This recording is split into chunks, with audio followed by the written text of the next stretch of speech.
after something like this. Thank you for that translation, Linda. Yes, thank you, Linda. But he didn't fold. He won MSI 3 times. I know. How many times has Knights won MSI? Once. It's only one. Exactly. And you're going to say, oh, we got carried by the Shy, you got carried by Uzi. Exhibit A. Kingzone, Dragon X, 2018 MSI. What is this? What are you seeing? They're about to win. Game. Yeah, Yeah, the game game's looks gonna lost. The game's actually pretty much over. But the anti-K-Droll, Xiao Hu, runs mid, flashes in, channels the entire Malzahar ult. I didn't know. You don't have to cancel it? Nope, you don't. He did it. He kills Khan, and they end up winning orange that MSI. God. I mean, praise from I'm getting team more members. convinced. Yeah. I don't know. I'm still. Cultural impact, single-handedly making an entire TikTok trend worldwide. I mean, Kobe, I know you're the hardest person to convince. Also, this blind Ori is here at Worlds. A blind Ori. That was sick. Some would argue it's better when he can't see. I'm not one of those people. Anyways, I think one of the big things which nobody has ever been able to replicate is that he won MSI as a mid laner and a top laner. That's what I love. True. I like that That's point. crazy. I mean, if that doesn't... Lucian top, Syndra top. It was good looking too. Yeah. Yeah. And here we have just a bunch of stats. I mean, just to say, the You guy's have a so GOAT. many more pages. Yeah, the guy's a GOAT, right? And I mean, the caveat here is, of course, that Knight has done a lot of this in less time, but I still feel like Xiao Hu... No, you have to. You just I had to. Yeah. There we go. Knight is also really good. It is. And he's going to have to go through Xiao Hu. He will have to. So it's time for today's featured matchup presented by Mercedes-Benz. It's Xiao Hu versus Knight.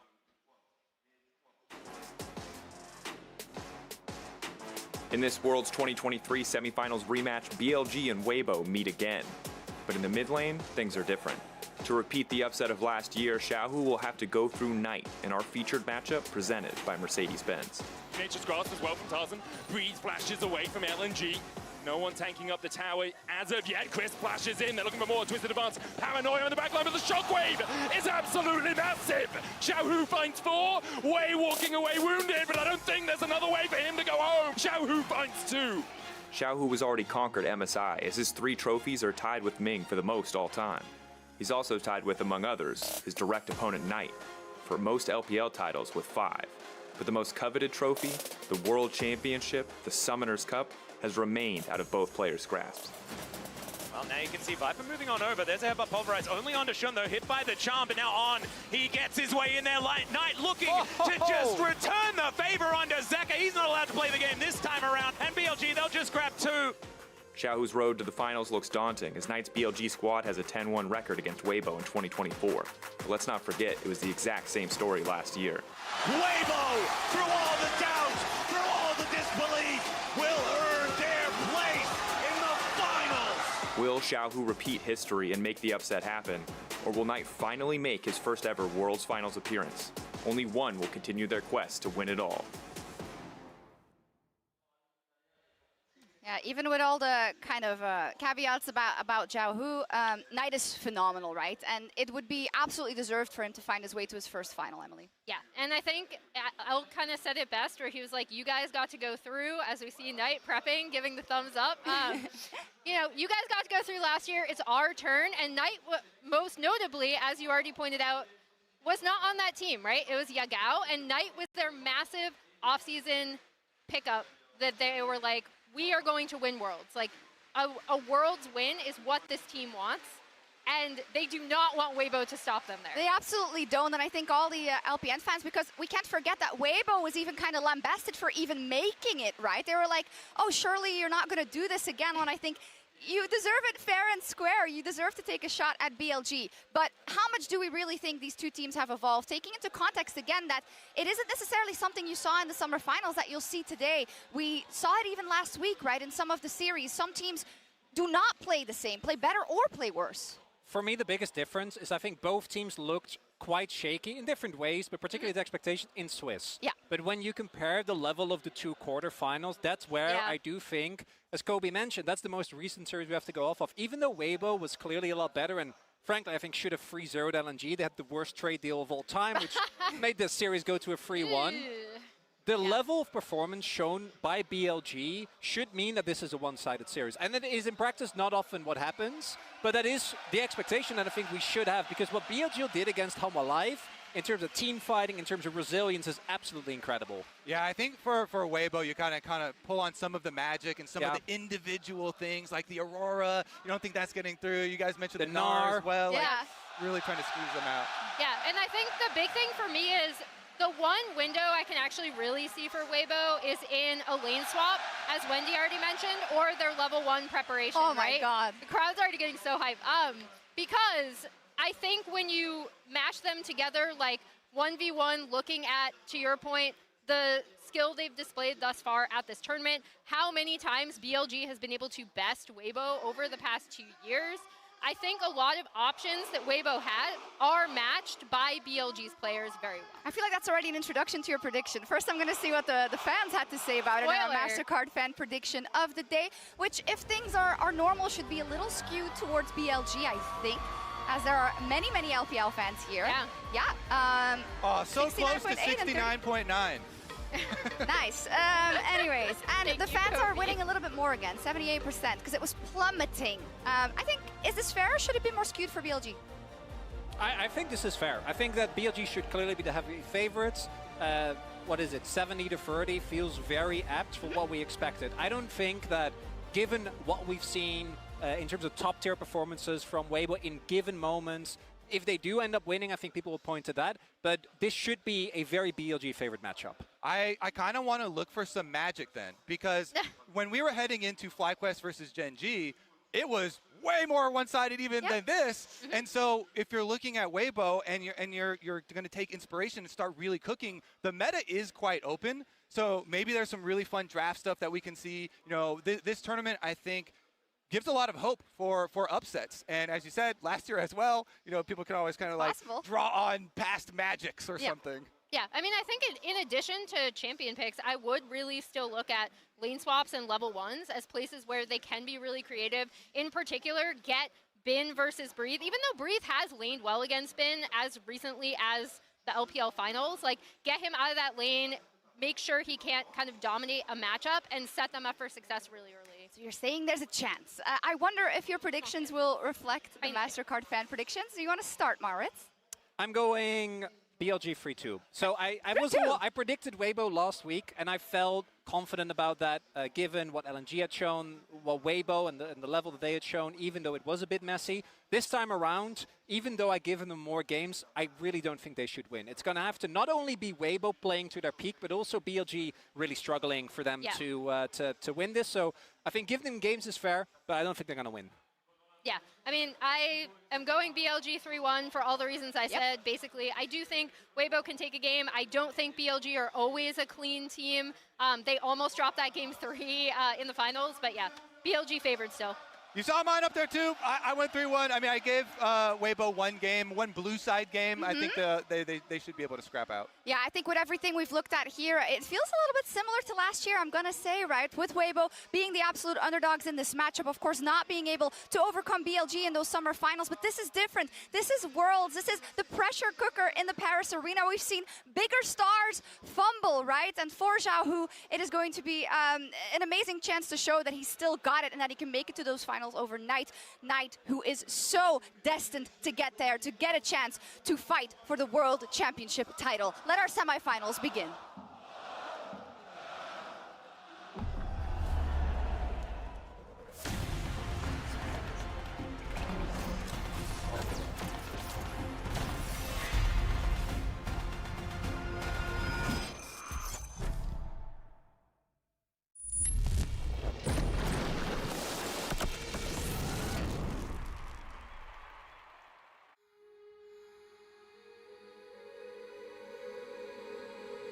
Toute œuvre d'art commence par un rêve.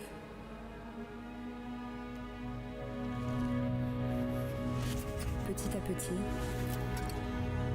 ce rêve finalement devient réalité.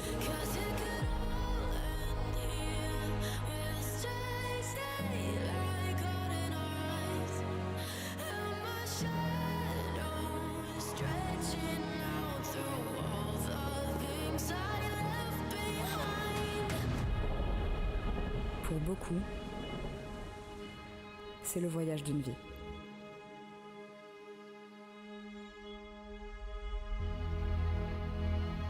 自从我加入 WBG 以来，确实在对战 BLG， 不管是 BU3 还是 BU 的对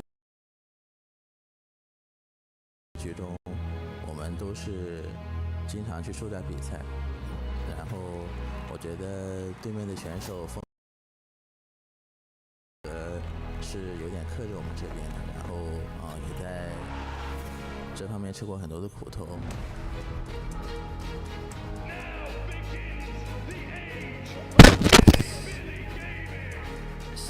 在很重要的比赛里面相遇，说明我们两支战队都是非常有实力的挑战者。 Hello everyone, my name is Weibo, through all the doubt, through all the disbelief, earned their place in the finals.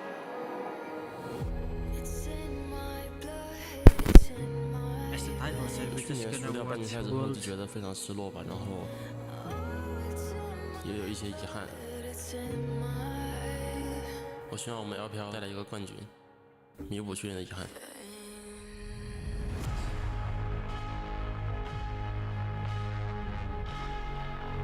我觉得去年输也是非常可惜吧，就到现在我都记得，就每个操作的画面，就感觉那时候我个人状态其实不是很好吧，这种队伍其实整体都是非常好的。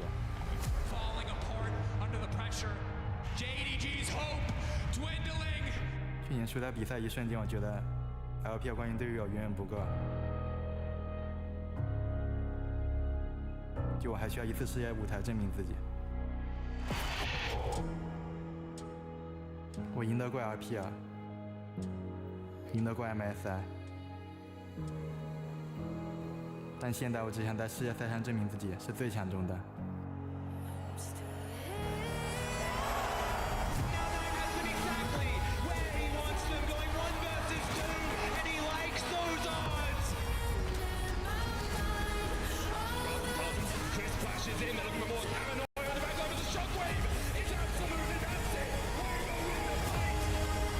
跟 BLG 其实交手过这么多次的话，其实我们对于应对他们其实还是有自己的一些想法的。我认为我们这次面对 WBG 送他们一个9比0。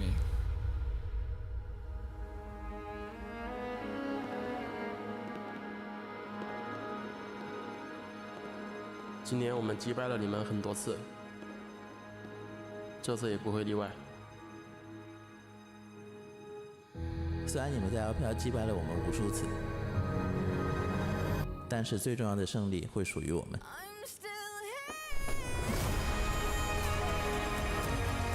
Deux équipes qui portent l'espoir de la LPL. Le destin veut qu'une seule équipe puisse porter cette lumière.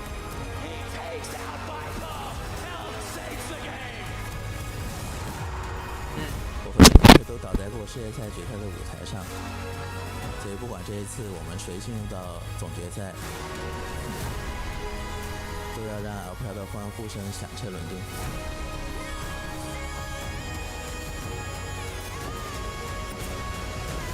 Une seule équipe peut poursuivre son rêve, et seul le temps nous le dira. I really love LoL Esports Risers. Give me chills, I didn't even watch LPL. So we know that, I know that BLG beaten Weibo in LPLs now. Because of the storytelling thing, it's so good.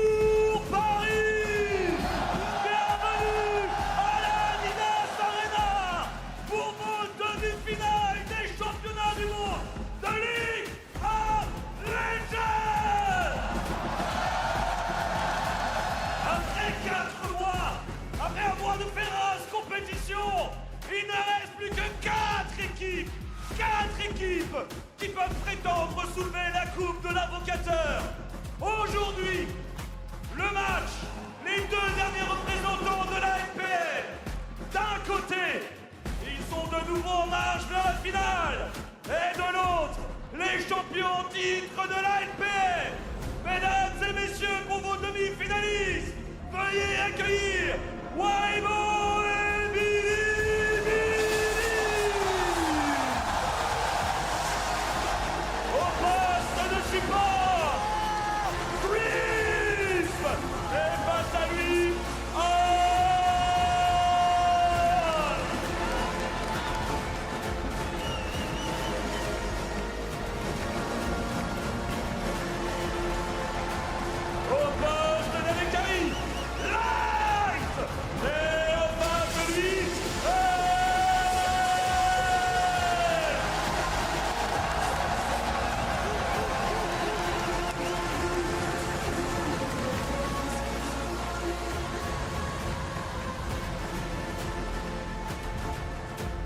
I think Billy gonna be the winners. Not because they said that they beat Weibo in LPLs, because as I said, I don't watch LPLs, but I just watch the world since the beginning, and I think Billy can win this one. Maybe 3-1 or 3-2. Hope it's not 3-0. Really worth at least 4 games.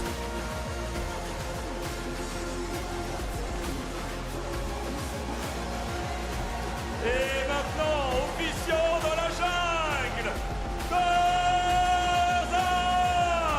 En face de lui,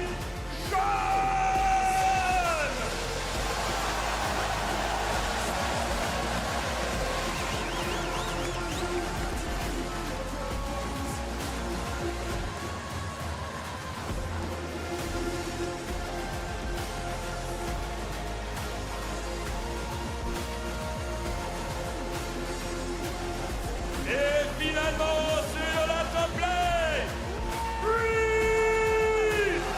Et en face de lui,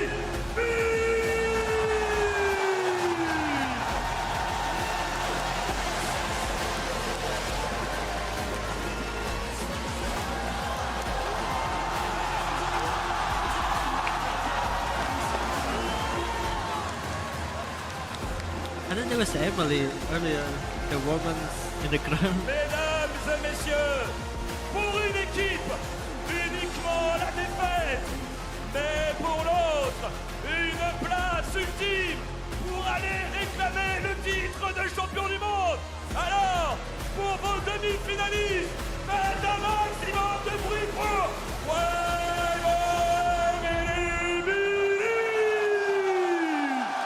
I really wish sometimes I can watch World Ladies Live. and gentlemen, Whatever it welcome is. back to Worlds China, 2024. Korea, It is time Europe, for the NA. semi-finals. The LPL and the LCK are destined to meet for the Summoners Cup a week from now. But today, we're going to find out which one of these LPL teams gets to carry their region's banner forward to that final fight. Exactly. It's going to be massive stakes on the line for both of these teams, both so hungry for a chance at that world title. But for Weibo, it is very much an uphill battle.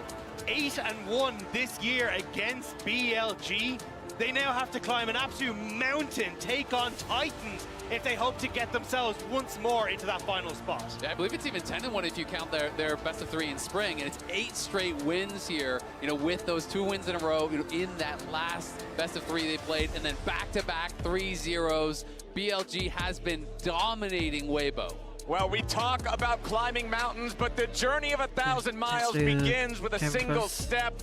Weibo versus BLG. The semifinals last year in Korea told a similar tale, and Weibo was able to triumph. Now, getting into the draft for the first time today, let's see how it goes. Weibo on blue side, first banning the Sylas alongside the Rakan, while BLG responds with Aurora and Orianna. And I was really curious to see what this pick ban was going to look like, because draft priorities were so different for these two teams coming into quarterfinals. Like, the Orianna was big, but the Sylas on the opposite side for Knight was just as large. And now the question is, do we finally get that Yone red side back?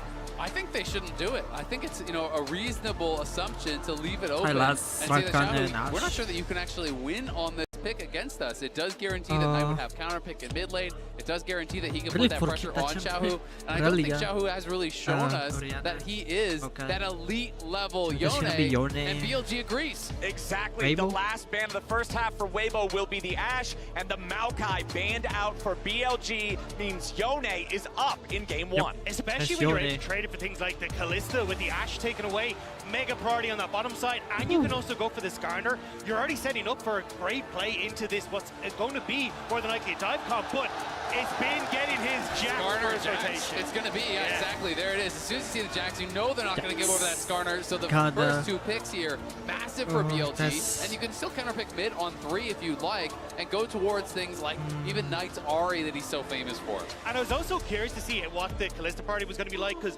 Light has already brought out things like the Caitlyn in this competition, and he's more than happy to go for an answer, but it will be immediately taken here. And now it's a question of, okay, well, Elk, do you want to go back towards something like the Ziggs that we end up running away with in the playoffs, or is it going to be something a little bit more standard?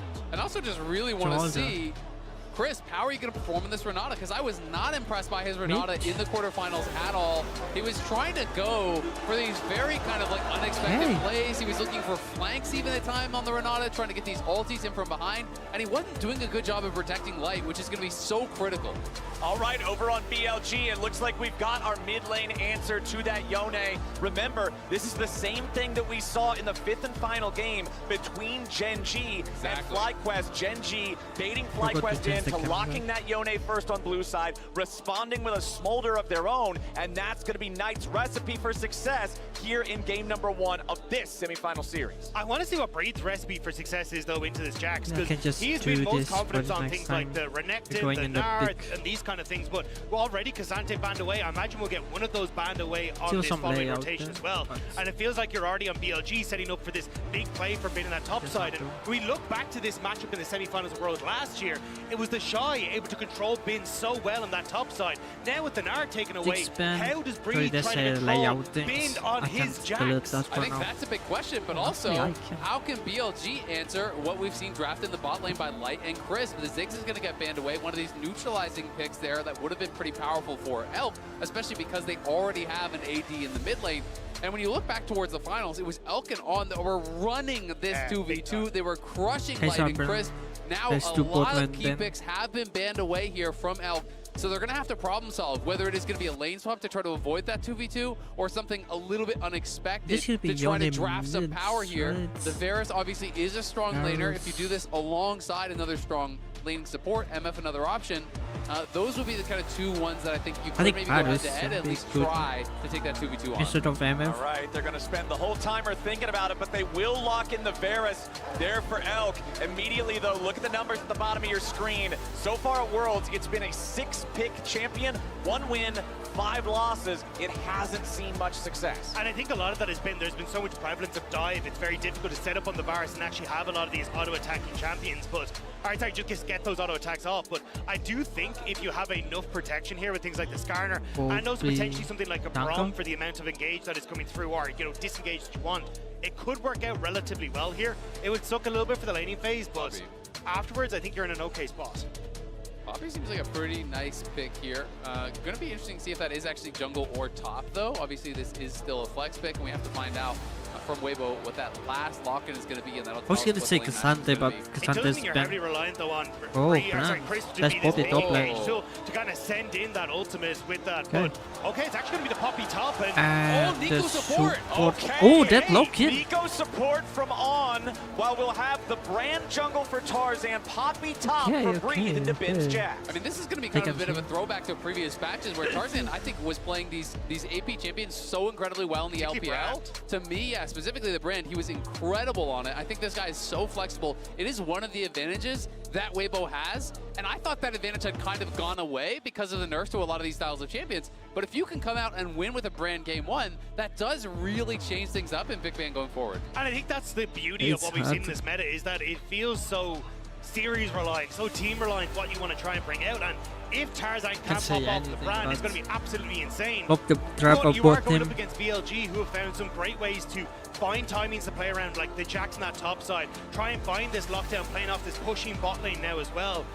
It feels like a lot of this game, though, is going to rely on that bot lane and how you can try and get control there. And that has been something BLG in the past has been very good on, but Weibo domestically have been incredible at as well. I mean, it's going to be really interesting. And Nico, just as a champion, is so hit or miss. You know, especially when you are playing as a support, you don't have enough gold to really have a ton of damage behind your Qs and autos. It's really all about that initial engage. Can you find that perfect ultimate? Can you find those E's through minions to set up plays, to set up ganks? Because if that gets flashed, if that gets avoided, all of a sudden you really have nothing left left and no tankiness to kind of stand up and fight. And a huge amount of this is going to be Weibo trying to track on in the early stages. On is great at finding these windows to go and roam around the map, find ways to impact the game, but if you're not keeping track of this Nico, suddenly there's an extra minion in your lane and you're like, hang on, that's a bit suspect. So I think if On can hop off the early stages and get BLG rolling, we've seen how strong their tempo's been, playing off of these tempo leads. And Weibo haven't been able to control them any time they've faced up when they start to play their fast-paced game. And especially when you're talking about trying to control things in this game. Very start of the draft, we're talking about, okay, they're letting Yone through, they're daring Xiaohu to lock it in. Can you win on this? Well, you're up against another pick in the Jax from Bin that has been getting a lot of popularity in the tournament overall. Bin is already a master of this champion, and if he is not set behind, he will be more than capable of answering Yone in a side lane. And I think that top lane is going to dictate a lot of this series. If Weibo are to have a chance, I do think Breed has to have a monstrous series.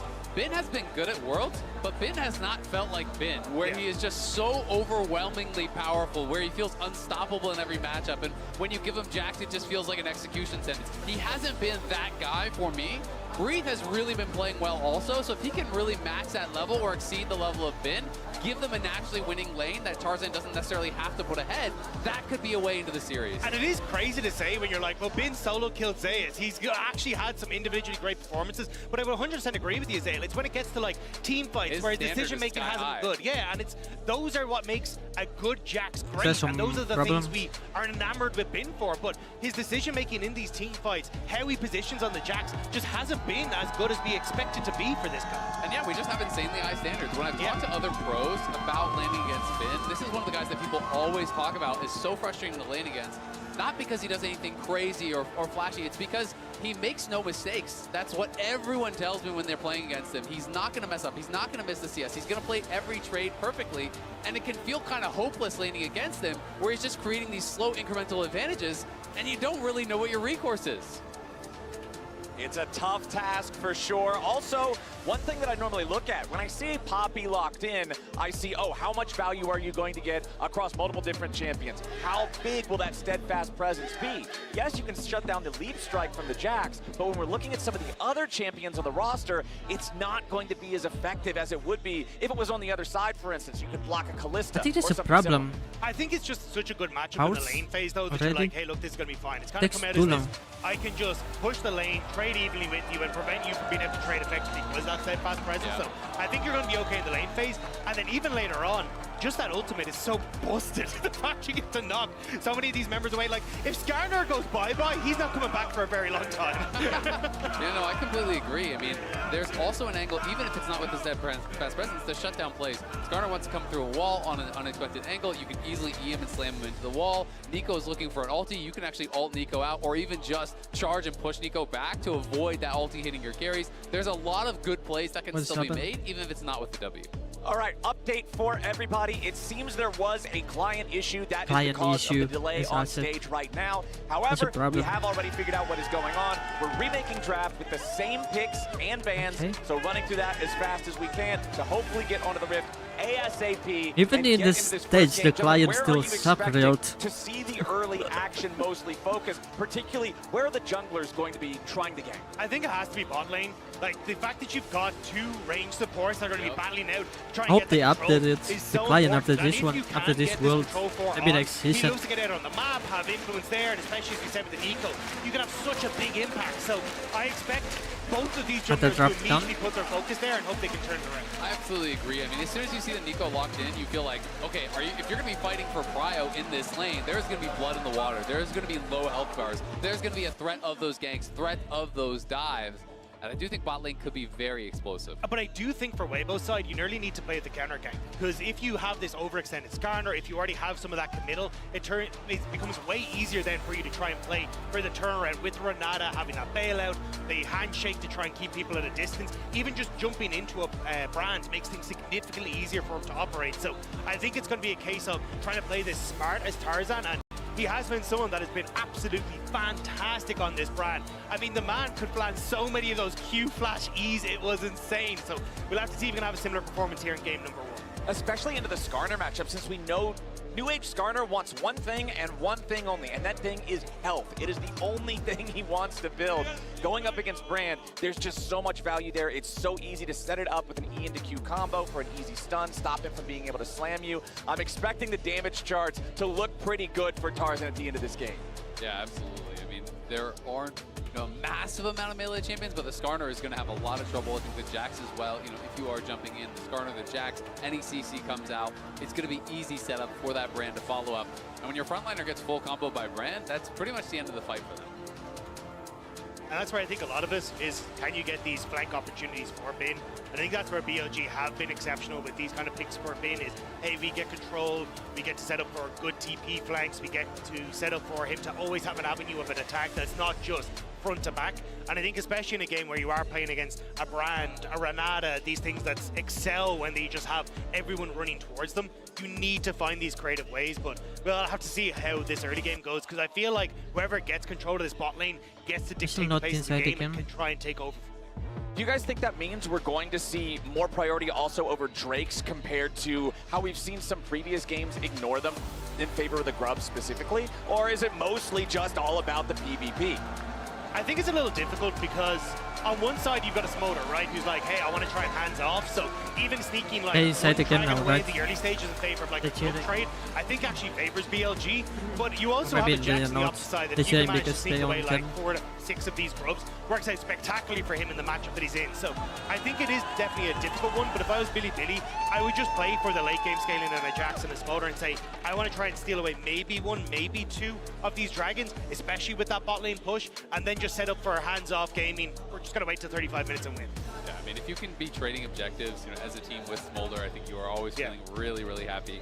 I'm gonna be so interested to see how quickly Knight can get those stacks. I'm expecting him to play Grasp. That has become very, very standard. It feels like, especially in these range versus melee matchups, where you're stacking that additional HP. It's obviously really powerful for the trades in lane as well. But, you know, when we saw Chovy, as you talked about, Clayton, bring this out in this exact matchup against FlyQuest, he was at like 225 stacks about 20 minutes in. Game 1, finally. It was so fast, and that really puts the pressure on you. Ladies and gentlemen, welcome to the semifinals. We are finally on the Rift for game number 1 in this best of 5 to determine which LPL team gets to represent their region in the World Finals just a week from now.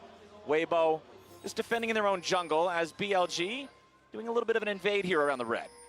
Yeah, it's not 100% guaranteed, but Elk is playing Hail of Blade, so I'm expecting lethality, and I do think this, again, makes sense when you are playing with a secondary AD carry in the mid lane that is going to bring a lot of that consistent damage. And the lethality builds are generally stronger in that lane, in that 2v2 anyway. So with the amount of poke that you're going to have as a lethality Varus, plus on here on this Nico, you know, getting some early points in that queue, can be pretty difficult, I think, for some of these supports to deal with. It also just makes it difficult for Weibo to fight for control over mid-wave when it gets to the mid-game. So it gives you the opportunity to just say, hey, look, I'm going to start moving on out and about on the map, influence, like, giving Knight a ton of CS on sides, getting Bin under control. So I think it's just a good call overall. Yeah, I agree. I mean, especially when there's a champion like Brand on the other side, like one piercing arrow plus, you know, a W or something like that from Knight can push him out completely, but we are going to have a lane swap. Yep, you're going to see the lane swap coming to life now as Crisp and Bin both hanging around the mid lane. And I like the point that you bring up, Azael, about the Brand, because you've got the Brand there, you've got the Renata in the support role. The only person who's able to shrug off these piercing arrows from the lethality Varus is the Poppy. And I feel like these lethality poke builds do feel so good against multiple squishy, viable targets. Yeah, I think, though, the problem for Brand right now is the quadrants he has access to. TP to yes, his top side is the 2v2. But Skarner's already stealing away those topside camps. He's going to be able to rotate back down onto this bottom side and even invade on jungle with both Elk and On to support him. So you can see the route that Tarzan's taken. I think he's going to try and very quickly sneak in to get his own camps. Bin underneath his own turret should be okay here. Yeah, Bin using the counter-strike secures the minion that he needed to get himself level 2 as Crisp will just take a stroll through the enemy jungle as Light keeps the pressure on Bin underneath the tier 1 turret. Yeah, they could look to try to set up a dive here with Chris coming up, and Bin knows it, so that's why he is backing off, playing this pretty carefully. You know, he is losing out a bit, but at the same time, you touched on it already, Shun was able to get most of those topside camps, and quite a bit of experience was grabbed by Bin. He's already halfway there to level 3, and his bot lane is farming plates down on this bot side. So I'm going to be feeling pretty good overall, even though Bin does get set back. And now seeing the TP go bot, he can actually just walk back up to that wave. Yeah, and should be able to get a good chunk of it, but it's a very large wave that Breathe is going to be able to get. Still Already having level 3, has the flash for to the get HP. towards those minions as well. So Bin actually maybe in a little bit of a dicey position if this poke continues to rain down. Yeah, Bin hitting level 3 now, has about 400 HP to work with as the plates continue getting knocked away in the bottom lane. BLG's duo having taken the first 2 already, and it looks like the minion wave is going to fall topside before any sort of additional aggression can come through, and BLG just continues keeping that pressure mounting. And you can see where Skarner's gone. He's already moving down to cover on this bottom side. Will get scuttled for himself. Maybe looking at a dive, but Tarzan has just started to move back up top side. Bin once more though, should have counter-strike available. Bin just still... go for this. Alright, that ruins everything right my. there. Light and crisp. 3 turret shots for nothing. Now we'll see if BLG can get something back on the other side of the map. Breathe, gonna be under a little bit of pressure. This is a kill for BLG. First blood. Sean needs a little bit more damage. Projectile in the air ain't gonna be enough help. Oh, what Barely the? survives the turret shot. Shun doing the same. BLG's dive barely fails. They really wanted Shun to try and tank that underneath the tower, but Elk just couldn't quite get the damage off, and it meant they end up getting stuck under tower. Now Tarzan should be able to walk away here. I think let's get hit by the Q3 there from the Yone, which forces the flash over the wall from the BLG mid. Yeah, he's gonna have to flash out. What is wrong with both team? Because On pulled aggro first, with that Q and held aggro, and then we saw Shun don't get flashing any in for the plates. immediate E to stun him against the wall to try to set up for the nearly guaranteed hit there die. from Elf. But But it did like feel like in On top lane. pulled it maybe a little bit earlier than the rest of them were expecting, And because the reaction was a bit slow, and it felt like a short shot or two had already gone out before the Skarner really reacted and started off that dive in earnest. And to be fair, the start was brilliant, like using the clone to pull the wave to get your minions underneath the tower. It looked like it was going to be great, but I agree, it was a little bit messy underneath the tower. And I think all said and done though, BLG still coming out with a nice lead for themselves thanks to those turret plates. Also been able to free farm here against Light, and that top side means he's actually getting some CS, whereas his Breathe is only really starting to rack them up now. Yeah, both top laners having the lane swap experience here early on, and with both dives being botched, means we're still staring at all zeros there in the kill columns. 5 minutes in, a little bit over 30 seconds till that first set of grubs spawns, as Shun makes his presence known in the mid lane, but Xiaohu already having the Q3 ready to go can just walk away from it. And it can seem like a small thing in the moment, but I actually think it was such a smart flash from Bin to utilize that flash to save his health to get back towards the tower. And that's one of those things that, yes, there was then that follow-up mistake from Light where he takes those tower shots and that pulls off the dive, but he would not have been able to get that experience. He already was missing his teleport, so he knows getting that XP is so critically important, and that's why he committed the early flash, and I think it paid off big time. Xiaohu missing the Q3, still trying to trade with Knight here in the mid lane. Level 6 available for the Smolder, but not quite yet on the Yone. You can see the EXP on the side there. Xiaohu just now hitting it. And no TP on Breathe either, so this is a can we get quickly one of these grubs for ourselves. Looks like Tarzan should be able to do so as BLG get in, but Weibo just needs to disengage.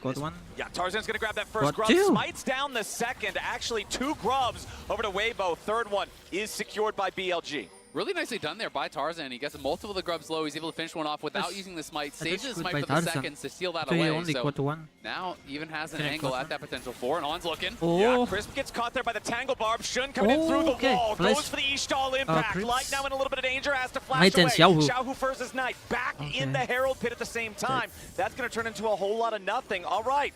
Couple of moves, but nothing really connects. But Breathe is still pushing in this bottom side, so yes, you do get some of the flashes, but you now need to trade. This is BLG on the top end. Tarzan trying to keep Shun away from going for this gank underneath the tower, but I think BLG should be able to crack some of these plates still. Yeah, absolutely. I mean, they're going to need to. They were 500 or 600 gold ahead not long ago, and they've actually lost that lead now. Are going to be able to pull it back to parity, but this has been really good for Breathe. It's put him into a much better spot after that rough early game. He's now 300 gold ahead of Bin. Also, the quick rotation for Light down to this bottom side as well means that as Tarzan, you can already see he's dropping blue, can move over into the spot side. They can look at a dragon pickup as well. So we were talking about looking for these trade back and forths on objectives, but Weibo sneak away 2 early Void Grubs, and now we're in a better position if they want to look towards dragon as well. Going Feeling bot pretty good lane about it. again. Faded Ashes for the Brand, Berserker's Greaves for the Yone. The early recalls also pretty much exactly where they would want them here on these champions for Weibo Gaming that want to make sure that they don't fall behind in this early game tempo. Xiaohu again, every time the camera goes over to mid lane, jumping forward with the Soul Unbound, trying to keep the pressure on Knight. Again, answering that call from BLG. Can you play this to a victory? Exactly, and I think he's doing a pretty good job pressuring Knight so far in this lane. Knight, though, stacking up pretty well. Does have 52 stacks already, and you can see it's double tiers over on the BLG AD carries as they are looking to scale. So I do think everything's still going pretty much according to plan as far as BLG is concerned. Well, let's see if this goes according to plan here in the bottom lane now. We do have 3 players nearby from Xiaohu going bot lane. Tarzan standing by in case they need his assistance here on the dive, but immediately Light going to have to use the Fate's Call to keep his support alive. Still the pressure from BLG looking to secure themselves a 4th plate on the tier 1 turret as Bin goes for the teleport back up into the top lane to stop Breathe there. I was going to say, though, like, it's a very early Fate's call on towards Chris. They haven't really committed to anything, so BLG just pull away and now should get the plate on this bottom side. Jungler not here, though. Tarzan still hovering. Going to destroy the bot turret. They can really make a play, though. Yeah, I think they just got a little bit nervous. I think Elk hit him with the ulti, and that's what actually prompted that out. Worried about that potential poke down. And BLG spending a lot of time down there, again, means Breathe is getting further ahead. Yes, Min did TP towards top, but not before he lost an entire wave and another plate went over to Breathe. So Breathe is now at 550 gold ahead in that 1v1. And it's not really because of individual outplays, it's because of the lane assignments, because of where they're moving him on the map. And Breathe is just getting the better end of this situation. Well, BLG, they might not have made the dive work out, but they are going to use the extra manpower they have down here to secure that first Drake for themselves. On doing a good job interrupting some recalls there with the Nico. What's with the gun? We've still got a very close game in terms of gold.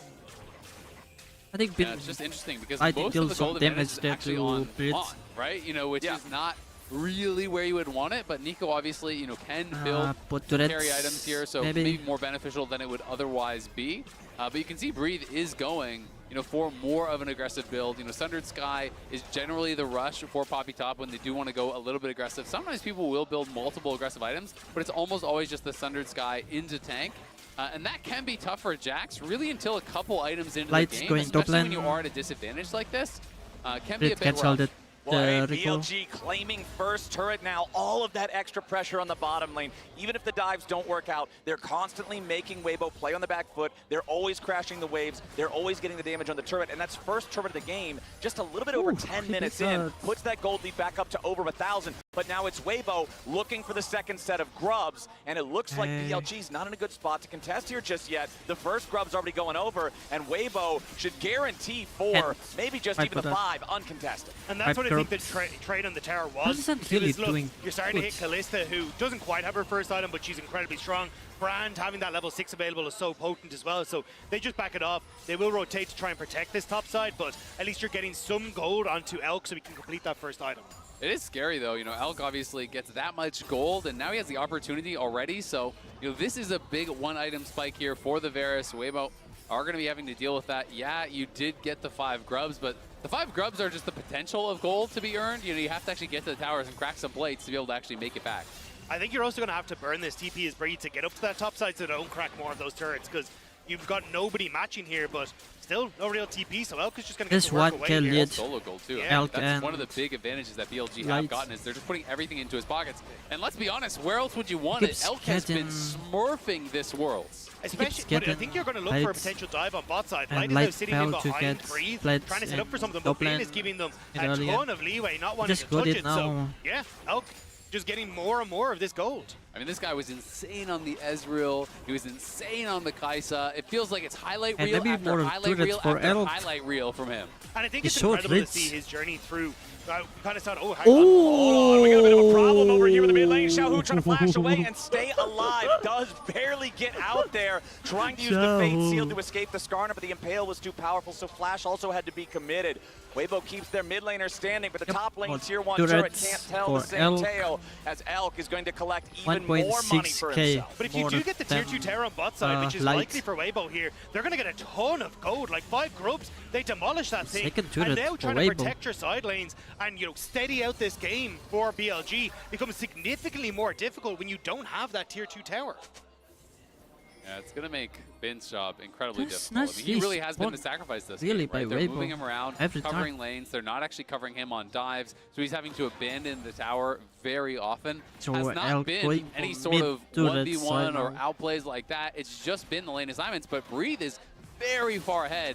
And Bin is going to need to wait to like 2-3 items very likely before he can really match up with Breathe in the 1v1. Yeah, you're looking at individual gold leads in this game right now. The largest one, 1.4K for Elk over Light, but Breathe over Bin is the second highest gold lead going the other direction. This Poppy is feeling great 13 minutes in. We've only got 60 seconds on the clock into the next Dragon Like fight as well. 1K I'm over curious if we get a scrap over. I think the fact that you're starting to get Elk towards that second item is huge, but after that, he kind of just falls off a cliff. Like, this is Poke Varus. It's not exactly the take over an entire team fight type of champion. So I do think if Weibo are able to play this without him play for team fights, it could be in a great spot. BLG now trying to protect this top side turret. Bin's TP almost up. Yeah, we've still got 35 seconds left on plates. Weibo would love to grab this fourth one for the tier 1 turret up here on the top side. Shun continuing to try to walk forward here, just force these guys back. The extra damage over time from the Grubs continuing to bleed away at those plates. But BLG have enough manpower nearby to just wipe the waves out before anything else can really happen. Elk. Nice little bit of damage coming out from Tarzan, but he can't go any further forward. Tarzan and Elk both chunked down to about half HP. It does cost the cleanse, though, off of Elk. You know, he was playing over vision. On's been doing a good job just kind of playing back and forth with him. So he steps forward, he hits that ulti, but they weren't really in position to actually follow up on it. And again, it's Xiaohu farming down in bot lane, and it's Bin who has committed his teleport. Yeah, Bin committed the TP to mid, so force Xiaohu off that mid lane turret, but it meant that then you had to back away his Weibo because Bin could always rotate first the top side.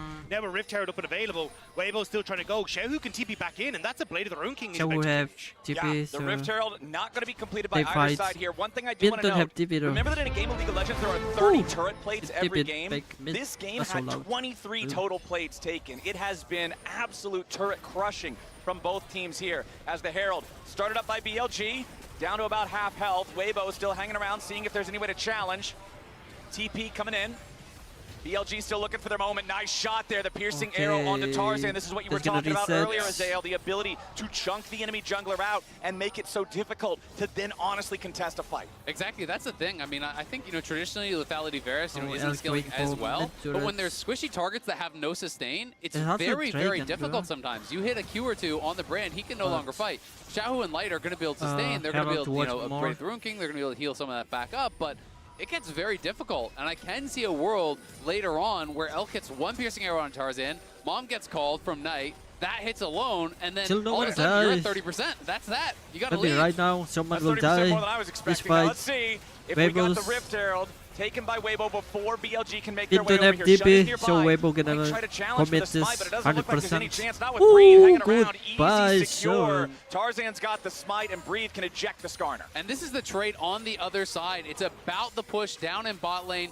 Bin had shoved that in. He's denying this wave down here from the opposition. He didn't have teleport, so they were never going to fully commit to it. I think they're just trying to keep them honest and say, you need to keep the rest of your team here just in case we were to fight. So they're buying that time for Bin, allowing him to try to claw his way back in. And again, just kind of buying time for Knight as well to scale up. He's now set off to his side lane to keep himself safe, knowing that Weibo have to go for these resets. So as long as you're able to keep check on Weibo, you're in a good spot as BLG. But with Rift Herald now, they can open up on this mid lane, get another tower for themselves. Top lane tower is a stiff breeze away from falling over, and it means that then suddenly you're playing off of tier 2s and find it difficult to contest these upcoming objectives, and it can get a little bit more difficult for BLG. Yeah, I agree. It can really get tricky, and we'll see. One of the things, though, definitely working for BLG is the fact they took these couple early dragons, so if they want to play it slow, Soul is not forever. You know, Weibo doesn't have away. Exactly. Weibo doesn't have a way to say you must come and fight us. Besides the Baron, which is of course way riskier than just being on a Dragon Soul, where you're not taking so much damage from the objective. So if they feel like, you know what, we're not ready to fight, Bin's just going to go to the side lane. Knight's going to go to the side lane. They're going to keep pushing waves, keep farming and farming and farming until they feel they are prepared. So it's going to be on Weibo to try to force their hand here a bit, I really feel, and put them in a spot where they're finding picks or they're forcing plays that BLG have to respond to. And that's where I think the downside of their composition is. It's really difficult for them to force plays. Tarzan isn't on an engaged champion. Crisp isn't on an engaged champion. You only need Light to fling Crisp in to start a fight, but if he's got to contest mid-wave, how the hell do you get in? So I think this is where it gets difficult for Weibo Gaming to push the game forward. Okay, and I actually think this is where BLG, having this motor kind of correctly identified that Weibo are going to struggle a bit here. We are now 30 seconds past the point of this being the latest first blood at this tournament. We are 17 and a half minutes into the game, still no deaths on the board, and Weibo are just looking to continue to farm more turrets instead of champions. It's been an objective-focused game as Weibo lead turrets 3-2, and now have a 4-man push up here towards the Tier 2 and top side. Look, I'm not fully surprised. Chris was involved in the longest first blood ever in the LPL. Might as well bring it to Worlds as well. But Mom called, wave cleared, and it looks like Weibo going to back away here. Bin down again on bot side. This is what I'm talking about. They're just going to keep trading. We'll see if Breathe can do anything about it, but Bin likely to be able to just walk this one out and is going to be in a good position. That gold lead is going away that Breathe had. He's only 200 gold up now after the Tier 2 gold all goes into Bin pockets. Elk's going to take the Tier 1 mid as well. So the gold very, very close. It's really where they want it, and they've just been buying so much time. Like, when you talk about a really, really slow game, the one champion that always comes to everyone's mind in pro play is, I wish I had a Smolder. Yeah. One team does. Smolder, Nasus, just put all the stuff It's 20 minutes in, you haven't fought yet. Who do you want? Smolder. Well, he's also about 50 stacks away from hitting that critical point. I mean, at this rate, we might have him hitting his execution threshold before we get an honest-to-God team Maybe that's fight. First Blood. That's how they do it. That's I will cringe. Flowers just got the faraway look. He's like, not like this. That should not be the state of the game. We'll see. That's the spike they need for First Blood, baby. If Weibo can accelerate this any bit further. One important purchase, always keeping my eye on these whenever I see them. The QSS picked up for Xiaohu. Does not want to get locked up. Does not want to get punished. Nice damage from El. He just shot him straight to hell. Crisp is down. BLG. I did that nice replay. Pick from their AD carry to get on the board. I think he got my ult. 2 items completed there for Elk. He hits everything onto Crisp. And that guy is squishy. Deletes him off the map. It's a solo kill from a 2-item Varus. 19 and a half minutes into the game for First Blood. Of course. It was the only way it could have And then when I watched How mid, did we not predict it? I did. Chris dead. Okay, all right, yeah. But yeah, I mean, this is exactly the problem now, is like, as you try to contest mid-wave against this Varus, it is incredibly difficult to do so. And it's just given time for Knight to really pop up. And when you look towards, like, Knight and Xiaohu, like, this has kind of been the talking point for a lot of this series, is how important it is for both of these mid laners to kind of get one up, both seeking their first Worlds title, both trying to kind of take that mantle as the GOAT when it comes towards LPL titles, when it comes towards the opportunity to have like most successive finals in a row. It's 6 for both of them right now. There's a lot on the line here. There absolutely is, and I have really felt like Knight doesn't really get the respect that he deserves. Even in the LPL, you know, they did the official voting for the LPL. Over 300 people voted on this that work on the LPL. They're in the LPL community. Knight was not even listed in the top 10 players all time for the LPL, yet he is tied for or holding many LPL records. And I feel like the only thing he really is missing to finally get some of that respect is a world championship. And I think it's kind of a similar story for Xiaohu, right? Like, this guy was under the shadow of Uzi for so long, but so many of his accomplishments have come when Uzi left, when you look at those international titles, and he's been absolutely incredible. Also, just kind of falling prey to people like Clearlove and Mako, who people often look at as the best players in the LPL because they have some of those titles that Xiaohu doesn't. Okay, Shun tried to tunnel through the wall there, see if he maybe could have been able to catch Breathe out. We are at our third drink of the game, spawning now. BLG with a very slight gold lead. Everybody's got all their summoners ready to go. Neither Crisp nor Elk had to use one in that mid lane pick, and now BLG on the retreat. QSS as gone. Weibo pushes up. QSS is gone, so is the Fate Sealed, and Bin is on the flank. BLG holding their line just fine for now. Not really under a whole lot of extra pressure, I would have to think. As On continues disguising himself, throws out the Tangle Barbs, ain't gonna find anything with that. BLG continuing to just play this very safe, very careful. Another little bit of snot coming out from the Smolder there. The poke trying to whittle away at Weibo here a little bit. As Bomb roars in. Not a whole lot more to find. Breathe still taking a little bit more poke damage now here too. Okay, no follow-up. Weibo still hanging around, but not winning out in these smaller trades. But Jax is now trying to circle in around them. That's why Weibo were so hesitant to try and engage. The Jax had disappeared on bot. Now he's on, pushing that wave once more, and Weibo, they need to make a call, but the lack of engage again is hurting them. The poke from BLG is insane.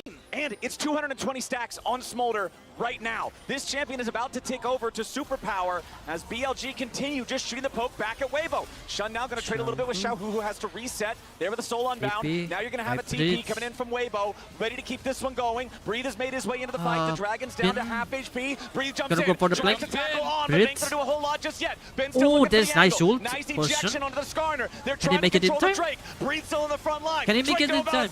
No. It's going to be slain by Xiaohu as now Weibo continues to push forward. BLG falling back as the hostile takeover doesn't do a whole lot. You've got Bin in the back line, but he ain't going to be able to do anything in a 1v3. Weibo take him out, and they want even more. A shutdown of a light. They can go for more. They can go for more. Shun, Elk, and on all trying to escape as Tarzan is going to burn down the AD carry. Elk will continue whittling away. The takes his soul. Weibo 4-0.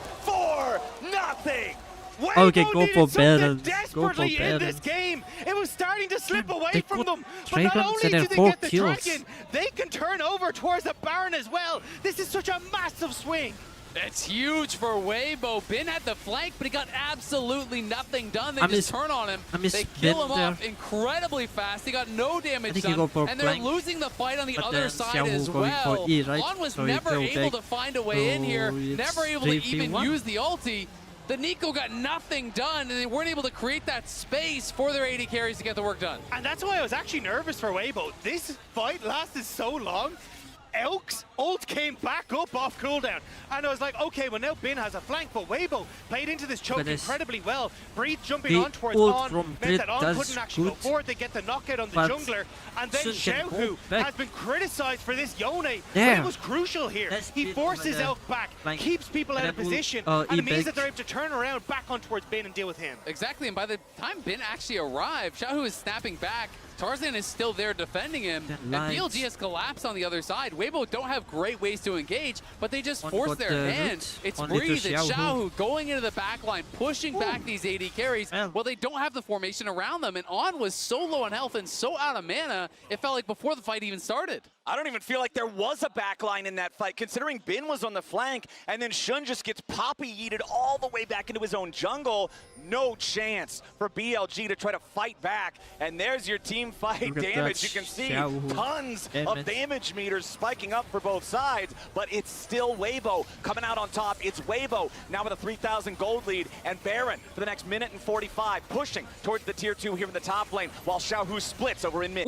And this is desperately needed for Weibo, because trying to get access to these towers is incredibly difficult. As Fate's Call used there, Elk has been focusing down Chris so often, trying to pop this support. Yeah, just looking for these squishy targets, and Tarzan has been playing so far back, he hasn't really been able to get to him. There we go! Flash for the counter-strike! They're going in after Xiaohu, the Impale doesn't find the target! Xiaohu's getting away, but Bin looks to keep on chasing. The second counter-strike will not find a stun, but Xiaohu has already used the Soul Unbound. He has to reset his position. He's going right back to where he started. I don't know if you even needed the Pop Blossom there. That felt excessive, but the point was made. Now Light trading with Knight as another piercing arrow flies through the sky. Chris tries to keep his AD carry protected, but BLG aren't done. Skarner throws a rock, but it misses, and BLG will settle for the single kill. Yeah, they're going to be able to get that kill on the Xiaohu. Looks like he might have even like pre-QSS the counter-strike. The timing on that looks sick from him, but still can't buy enough time for the rest of Weibo to get over there to try to bail him out. And now, you know, you look at where the gold is, it's really all about Tarzan. So BLG are going to try to fight away from this brand. If he cannot be a part of the fight, you still have great opportunities. And Knight now, 260 stacks at this point. He's going to go past that. Once he gets towards the rapid fire, that is where it becomes a bit of a nightmare. But crucially, the Baron is now gone. That Red Bull Baron power play, you can see 20 seconds left on it. They don't crack mid-tier 2. They don't crack top-tier 2. And this makes it easier for BLG again to just try and slow down the pace of this game.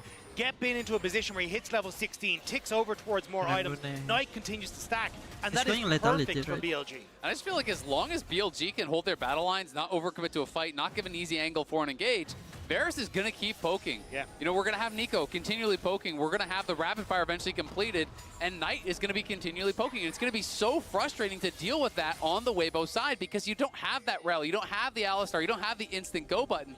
They kind of have to give you a bit of an angle, or they're just going to be slowly whittling you down. And I think that's why we can see the redemption starting to be built by Chris, realizing, hey, I desperately need to deal with this poke. but the longer, as it says, it goes on, you then just get more of like the burn coming through from Smolder, the execution threshold going to be great. You've got 3 items now on towards Knight. He has just crested into the godhood that Smolder offers. So I think for these upcoming fights, especially at the Dragon in 15 seconds, it is going to be tough for Weibo to fight. But we do have a lot of powerful defenses on the side of Weibo. The Fimble Winter, fully evolved for Breathe for the spammable shield. Seeker's Arm Guard for Tarzan is a huge one. Mikhail's Crucible on Crisp to get rid of some more of that engaged CC potential on BLG's side. But now Weibo's coming around. BLG will have to retreat. Crisp looking to find a collapse here. Xiaohu wanted to go for the angle, but he ain't going to get it. BLG continuing to exit to the left, making their way back up into the top side of the map. Yeah, Xiaohu, tried to come in, and Crash looked for the flash handshake, but couldn't get it. Forced the flash out from Knight, so that is going to be down, and that could be critical. Maybe they can find an angle with a flash from Breathe or something onto Knight. But that's the Poppy ult down for Breathe, just to protect the tier 2 top and the reset for Breathe coming in for its potential to come into this. But Weibo, they've already snuck away the Dragon. BLG just couldn't get in. Nicely done from Weibo, now fate sealed. Xiaohu wanted to go in on Elk. Instead he gets slammed back into the ground with a bomb blossom, and now the Impale's going to drag him back a little bit further, but no! Yone escapes. Xiaohu does not take enough damage to face death there. The mid laner wanted to go for the hero play on Elk. Yes, he will get both of the BLG AD carry summoners, but neither one falls. And not able to quite have enough damage to actually finish him off, and Elk survives on the other side. But as you say, both his summoners are gone. They forced Knight's flash in that last one. Xiaohu's going to have flash, and there's going to be no summoners available for either of the BLG AD carries. But Matt, this is one of the closest games we've seen between these two teams all summer long. Weibo are putting up an incredible fight, and the fact that they are able to go toe-to-toe consistently, match on these tempo plays, which they just completely fell behind on in playoffs, is incredible to see. Weibo are stepping up here. I agree. I mean, we were talking about this morning when we were talking about this series. We went back and watched a lot of these games. In those 6 games they played in playoffs, 3 of them were 25-minute BLG wins. BLG was very dominant in many of those games, but Weibo absolutely going toe-to-toe with them here. They've evened out the Dragons. They obviously still have that grub advantage, and the gold is in their favor. You watched games from this year, but did you watch anything that happened to be played in Busan, Korea about a year ago from now? I may have. Yeah. A little bit of tape from that. Who was the mid laner for BLG? It wasn't Knight. Hey, all I'm saying is Weibo has made it happen before, and now they are starting up the Baron. They're burning it down, but not super fast just yet. BLG is close enough to try to contest here. Ben going to have to try to jump away there with the counter-strike as Weibo just hard engages onto Ben. The zone used to try to keep himself alive, and the flash back away to escape the follow-up damage. Weibo's attempt on Ben, it takes all their manpower, so they can't finish the Baron. But they're also taking a lot of poke, and Ben can TP in. Xiaohu trying to make a play to keep them in check, but Shun could be in a little bit of trouble now. Has to use the Ishtal Impact, slam Breathe into the wall, and continue making his own escape. Now Tarzan's got to be careful on continuing to try to push him back now as well. Ben has made his way back into the fight. Stuns up Xiaohu. The counter-strike is there. Fate Seal to try to get away. Nice piercing arrow. Elk snipes him down. Ben's going to keep on looking for even more. Shun goes in for a nice impale. Now On's going to be killed off as well. Crisp drops on, and the rest of BLG all still alive. Everybody from Weibo that's still standing is in retreat with Xiaohu and Crisp down. It's a 5-man BLG play for the Baron. It's a long back and forth fight, but BLG do take it. They're going to TP back in, though. Breathe wants to make some magic happen. Breathe is going to try to pull off some kind of a miracle here. So much control over the Baron pit for BLG, and Weibo slipped up pretty big. It was just that one moment BLG needed to get back into this game. You try and take the Baron, they try to turn on towards Bin, but he's just so slippery, and that Seeker's arm guard was clutch, because as you start to move in, actually this is later on, but afterwards BLG, they just know they've got the poke and the chase down. Bin TP's in for a great flank onto Xiaohu. They managed to finish him off with a great hit from Elk as well. And Weibo, they're just on full retreat. There's nothing they can do. Even Chris getting caught out at the last second with no Fate's Call to keep him safe. Yeah, Shun's able to get in there. He forces the flash out and catches the support with the same flash ulti. That was massive from him. Elk, of course, nailing arrows over the wall. BLG just putting that pressure on. The long drawn-out fights are so difficult for Weibo because there's so many more poke tools, so many ways to whittle you down. And now the Baron buff is there. The wave clear pretty weak overall from Weibo. Tarzan's going to have to do a lot of the heavy lifting, or this could be rough. All right, Tier 2 turret under pressure. BLG looking to build as much with this Baron as they can. But Xiaohu is on the flank. Breathe looking for maybe an engage here, but he won't find it. Weibo still trying to find their way in, as On's going to be your target. Goes into the pop loss of the counter engage. Xiaohu's low, but he snaps back after grabbing the first kill. Now Breathe has to try to escape, but the hostile takeover over the wall is stopping BLG's advance. Weibo has not lost a man, but they're at critically low health. Shun, Bin, and Knight all still looking. Big piercing arrow yet again. Another force of the Fate's Call. Light has to save Chris. Yeah, Weibo have to run, but On got betrayed by that blast cone. I think it was maybe Elk that knocked him in and ended up getting him killed. But at the end of the day, it's still BLG with the bigger health bars. Hashtag worth. You know, it worked out well. You sacrifice yourself, but we crack the base. It's a handshake deal that BLG will take every single time. And the AD carries mine. Nothing of value is lost. Exactly. Just the support. As a support player, I know that too well. Meanwhile, down here in the bottom lane, you can see that Tier 3 turret collapsing there to the minion wave. So now it's both bases having been cracked open after that sequence of plays. Neither inhibitor taken, and now the Drake is live. Tied up 2-2 now. We'll see which team can hit soul point off of this one. You do have On back alive. Everybody still trying to fight this these lines held as we approach this 5th Drake. Bin, the bottom part of the river. BLG still got to make sure they don't get caught out here. Knock up onto Elko to try to continue getting away from Breathe. Pop Blossom, but it misses everybody. Xiaohu has already used the soul unbound, and Mom roars over the wall, finds a little bit of damage onto Ju, but it ain't a whole lot. Weibo forced back, but honestly still pretty high on health. Knight and Bin DPS. Chris takes a massive chunk of damage, and Weibo have to be so careful about this now. Knight flaps back over the wall as the Cloud Drake is secured by Elk and BLG. Weibo continuing to try to get themselves back away from an advancing BLG. Xiaohu. He goes after On. He finds plenty of damage, but the kill isn't going to happen just yet. Now with the stasis coming out from On, he survives for long enough for a 2-man impale. What the hell is that? Further dividends being paid. Bin now in the stasis trying to get away as Weibo continue pushing towards the BLG top laner. He goes back in for the counter strike, but it does not matter. Light takes him down, and Weibo's already found 2 kills. It'll be traded back finally for 1 as Knight kills Breathe. The fight from BLG was so separated. On gets caught, but Bin dives in the second he does. They just don't have the damage to try and finish off the Weibo members that are in front of them. So Weibo get the kill lead. They break a tower as well, and they're showing that they are not out of this game yet. I mean, so much credit to Xiaohu and Breathe. They have a very difficult game to play here where they have to work as the primary engage. They're making it happen. It's scrappy, but it's being pretty effective. Especially for Xiaohu on a champion he's been criticized on this summer. Yone was not his pick, it was the banana combo, but he is diving in onto BLG so effectively, having great moments to understand when he needs to pop back, hopping in onto kill On, but you can see here BLG just don't have the damage to kill Breathe. The fact that the Yone's gone backwards means that they're able to turn on towards Bin as well, and Bin just doesn't have the damage to take on Weibo. No, and I mean, in a number of these fights, we're seeing Bin on kind of a little of these solo missions, right? You know, he's over there without the support of the rest of his team, and it's just not going to work out. It cost him his flash, it cost him his Zhonya's, and he ends up going down anyway, as he couldn't take down Tarzan, didn't even get Tarzan's flash either, and gives up both those key abilities. Even if you don't land the Q, I think Knight still can end that. Too, Azael, this hasn't felt like raid boss Bin at this Worlds like we've seen in the past. This game as well, back at the beginning, back during the lane swap being set behind. Yes, he's done a good job coming back into the game. Yes, he's now 1,500 gold ahead of his lane opponent in Breathe, but still not finding those angles, not being that huge X factor. It's night and day. Now, a nice pick coming out from BLG. Huge kill onto Tarzan. That's nice. Now got to try to escape. Xiaohu snaps Xiaohu's back, he's still alive. Elk's going to be killed off. Xiaohu lives, and immediately Weibo are fighting right back. What? Knight kills him, but Ben has to go golden to Let's go big. Let's go big, Weibo. Pop Blossom to lock up the enemy top laner. A double kill of the Knight, and Smolder has scaled redemption to try to keep Xiaohu and Light standing. Smolder is flapping all over Weibo Gaming right now.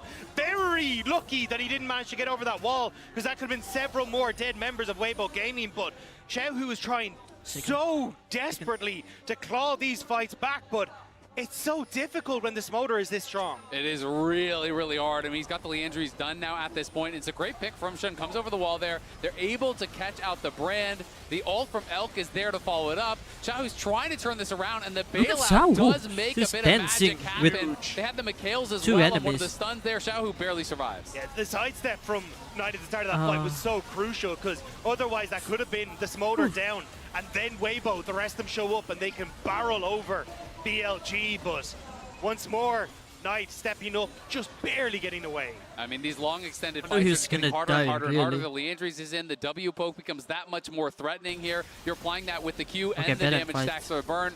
Weibo said, we've had enough. We need to fight. It's not going to get better. Okay, we're going to Baron yet again. Ult again from Xiaohu. For the side of BLG, going but for Xiaohu forcing again. the flash over the wall from On, who has to try to regroup with the rest of the team. He's down to 40% HP. He's not looking too good. Weibo still with health bars topped off, but Bin is pushing in the bottom lane the entire time. Weibo, if nothing else, has to get the teleport out of the Jack. Baron down to half HP. BLG still poking. Shun goes in, finds a slam into the wall, again to and Shun. now the damage is going to focus on Breathe and Crisp. On still staying alive defensively as Tarzan secures the Baron. BLG is trying to keep everybody close by. A nice impale over the wall. Now they're going to be able to find a kill on Xiaohu. Now they're going to finish another one there on Light. Weibo may have claimed the Baron. But what about the game? Tarzan's going to try to keep running as Bin has broken the base in the bottom lane by the time Breathe and Crisp can respond. Weibo barely get back in time to stop Breathe there. Yeah, barely in time. And now Dragon Soul's going to be spawning here in 20. Xiaohu's dead for 40. Light's dead for 40. They just want to try to end the game right here, right now. BLG know that Xiaohu and Light, so much of the damage on Weibo, dead for the next 35 seconds. BLG making their push. That mid lane inhibitor still vulnerable from the tier 3 turret that was taken earlier. BLG is going to knock that one over, and the first super minion marches down the bottom lane. Breathe, trying to get past them to cut the minion wave and save the game. Just buy enough time. Breathe, still walking away, but the mid lane wave is crashing the Nexus turret. Now Tarzan's under pressure as Ben zones him off. BLG trying to force the end of the game. 5 seconds left on the mid and 80 carry of Weibo, but it will not matter. I'm so disappointed from that last fight. Fourth battle here between BLG and Weibo. I mean, from the end, it is another BLG win, but I would say still can go longer. That was not what I expected at all coming into game number 1. Weibo showed up big, and BLG, I think they're sweating after that one. It was a battle back and forth, even if it was a slow burn to get going. The first match in this hopefully 5-game series is out of the way now. But a reminder, you can dominate the Rift with Opera GX. Get official league mods for your browser, access a dedicated Riot Corner for match schedules and tournament news, and enjoy a brand new co-streaming hub for live broadcasts. Oh, hell yeah. And don't you worry, we got a whole lot more worlds heading your way right after this.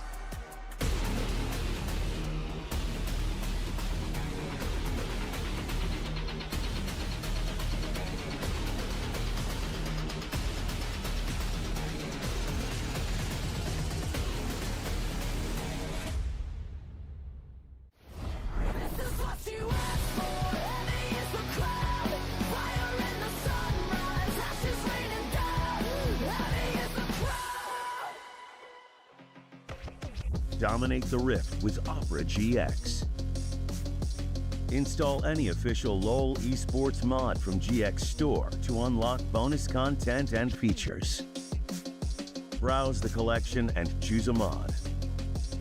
Open GX Corner and scroll to the Riot section with a brand new co-streaming hub. Set your language and choose a stream. Only on the browser for gamers. Only on Opera GX.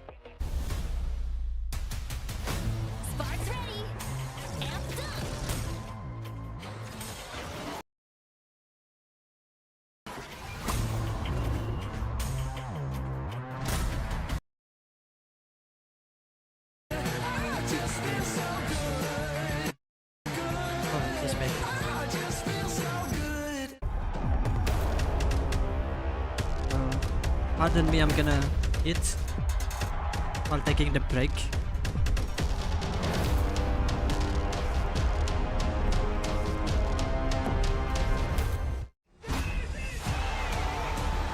数不清有多少个这样的时刻，闪现向前，焦灼、欢呼、沮丧，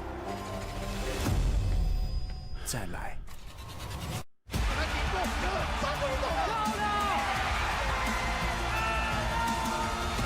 没什么比这一刻更好。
was raised by wolves.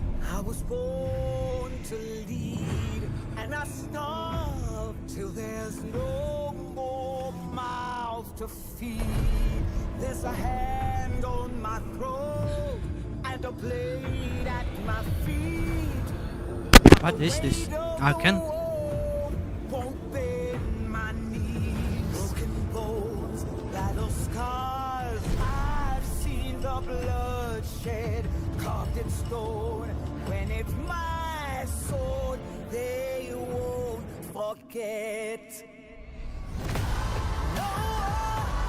No peace till I lead them all.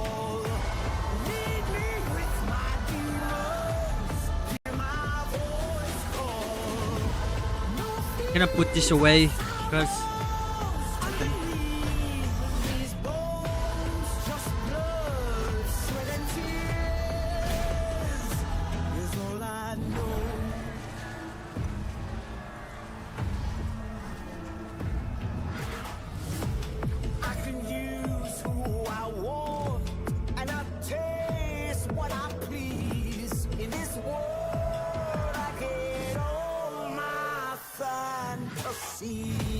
there's a hand on my throat and a child at my face, but the weight of the world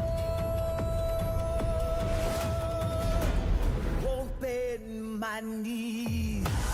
No, no peace till I lead them all. Lead me with my demons, hear my voice call.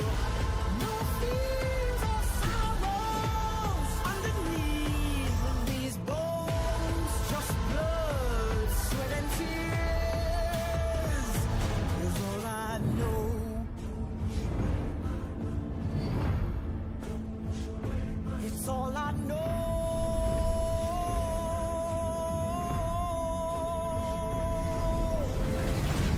Don't wash my spirit, don't cleanse my soul. You can't break my courage, and I will fall. 'Cause that's all I know. No peace till I lead them all. Lead me with my demons, hear my voice call. No fears or sorrows underneath these oh, that's bones, just blood, what's her name? sweat and tears. Gallican Temp. Is all I know.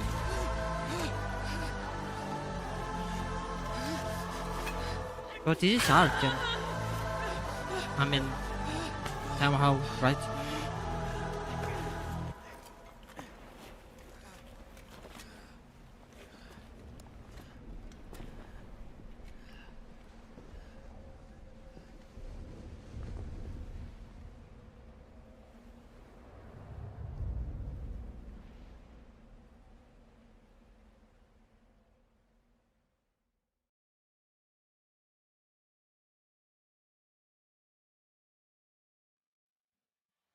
Well, what a treat. We got to see the premiere of the official Ambessa music video.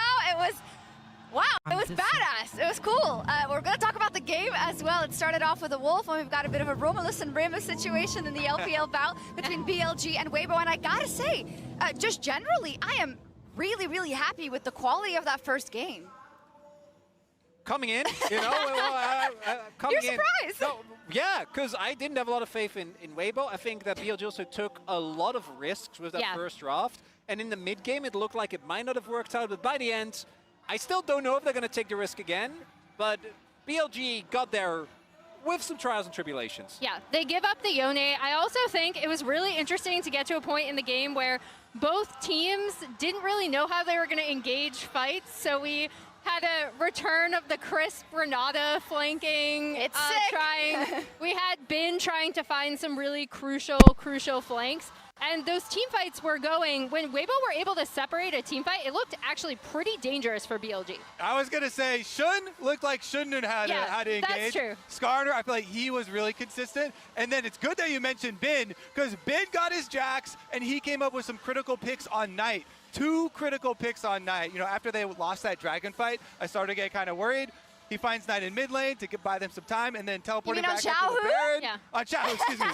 I was so hyped after that one. But I know. I will say, I feel like I lied to you guys because this is the latest first blood we've had all tournament, and it was between 2 LPL teams. Yeah, it's incredible, but we'll see here. As we see didn't actually catch this live, but he just goes on crisp, and that's it because he just backed, I think. Yeah, so he's Elk, dead. You gotta at this flash point, those. Yeah. He could have flashed that. It's a Verisal. You have to also at that point, Elk had finished Edge of Night and Opportunity, so he was doing true damage. Unfortunately for Crisp. Yeah, he was. Weibo was still in it though, but then you said it already. Been on his Jax thanks to the reliable Cisco network.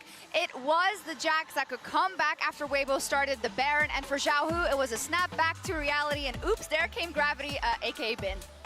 I really like the initial setup though, because you have so much Baron damage here available as Weibo, but they get caught off guard by the fact that Bin has his stopwatch available, and the resulting fight does not go their way. Yeah, so Bin teleports back in, and there you see Xiaohu, he realizes that he got pinched, but he doesn't like immediately flash over the wall. He doesn't ultimate over the wall. Bin finds him yet again, and those are two really big picks in this game that he got onto Xiaohu. Okay, Yeah, and I also think you can see the power of Shun here as well. So He was I got at suspended the top of that, right? earlier. Kind of soaking up a lot of damage, I think and then because get the some Ambessa crucial video, maybe? engages in the Because back half of the fight. the The world big is thing for fine. me, we're looking at this, right? I This don't know, was that's a the risk first time in I watched draft. the They gave away the Ambessa Yone video, to music Weibo video. on the blue side. maybe I because am of wondering if music, that happens again, because I I think got I copyright would, thing, despite the fact so I that got- Smolder was smoldering, I would Uh, like to see Knight on something else. He's good at Smolder, What's but the word again? something with a little more agency.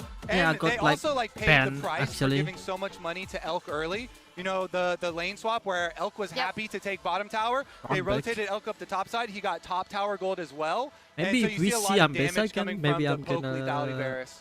Absolutely. the I stream, have to post say the the- aura on Bin is just, it's unbelievable. Let's The see League again of what he Legends did stream, in the the World stream. walk-ins, where he's next to Breathe, don't know. and he's just, what a guy. So I don't get What a suspended guy. again. Yeah, I mean, Yeah. I love this Yeah, I from thought Bin. there was He's Emily. always been the confident player. I sorry. remember interviewing him all the way back in 2020, where he took the Omni Stone, no TP Camille, and I was like, oh yeah, how did your team trust you to be able to do this? And like, he was like, why wouldn't they trust me? As if like, he is so good. There's no reason why they wouldn't trust him. Enhance that.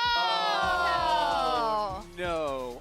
Do you know what the worst part is? Is that Brief was actually set up really well in this game, and I don't think it was necessarily a Brief performance. It was just a team difference. They're going back But to the they actually did stage. do the lane swaps as Emily requested. Brief had at some point a 900k gold lead, or 900 gold lead rather. That would have been too much. On Very the close Poppy, which is also a to good counter matchup, but it the just second didn't game. really seem like he was able to have the same impact, even though he did play very Weibo proactive. selects And this is blue why I'm super side. curious to see what happens in Game 2 with Weibo selecting blue side again. I'm wondering whether BLG decide to give up that Yone, because it was looking a little dicey at times despite the loss. And then on the flip side, Weibo did follow a pretty good blueprint, right? They lane swapped. They made sure that Breathe was in a good position. This is something that Weibo's been very good at doing. However, when it did come down to the team fights and some of those map movements, BLG came out ahead. They did. They win the first game for BLG. Sometimes they choose not to, but they absolutely did in this one, dealing the first blow to their way brethren. Let's see what happens in Game 2. All right, let's see how it goes down. Game number 1 was a slow burn at first, but it burned so bright once we got there. Trading blows back and forth, objectives for objectives. Again, 23 out of 30 turret plates at the beginning were taken in those first 14 minutes. It was a close battle. Yeah, it really was. And I mean, at the end of the day, for me, I think Weibo played really well with the restrictions of their composition.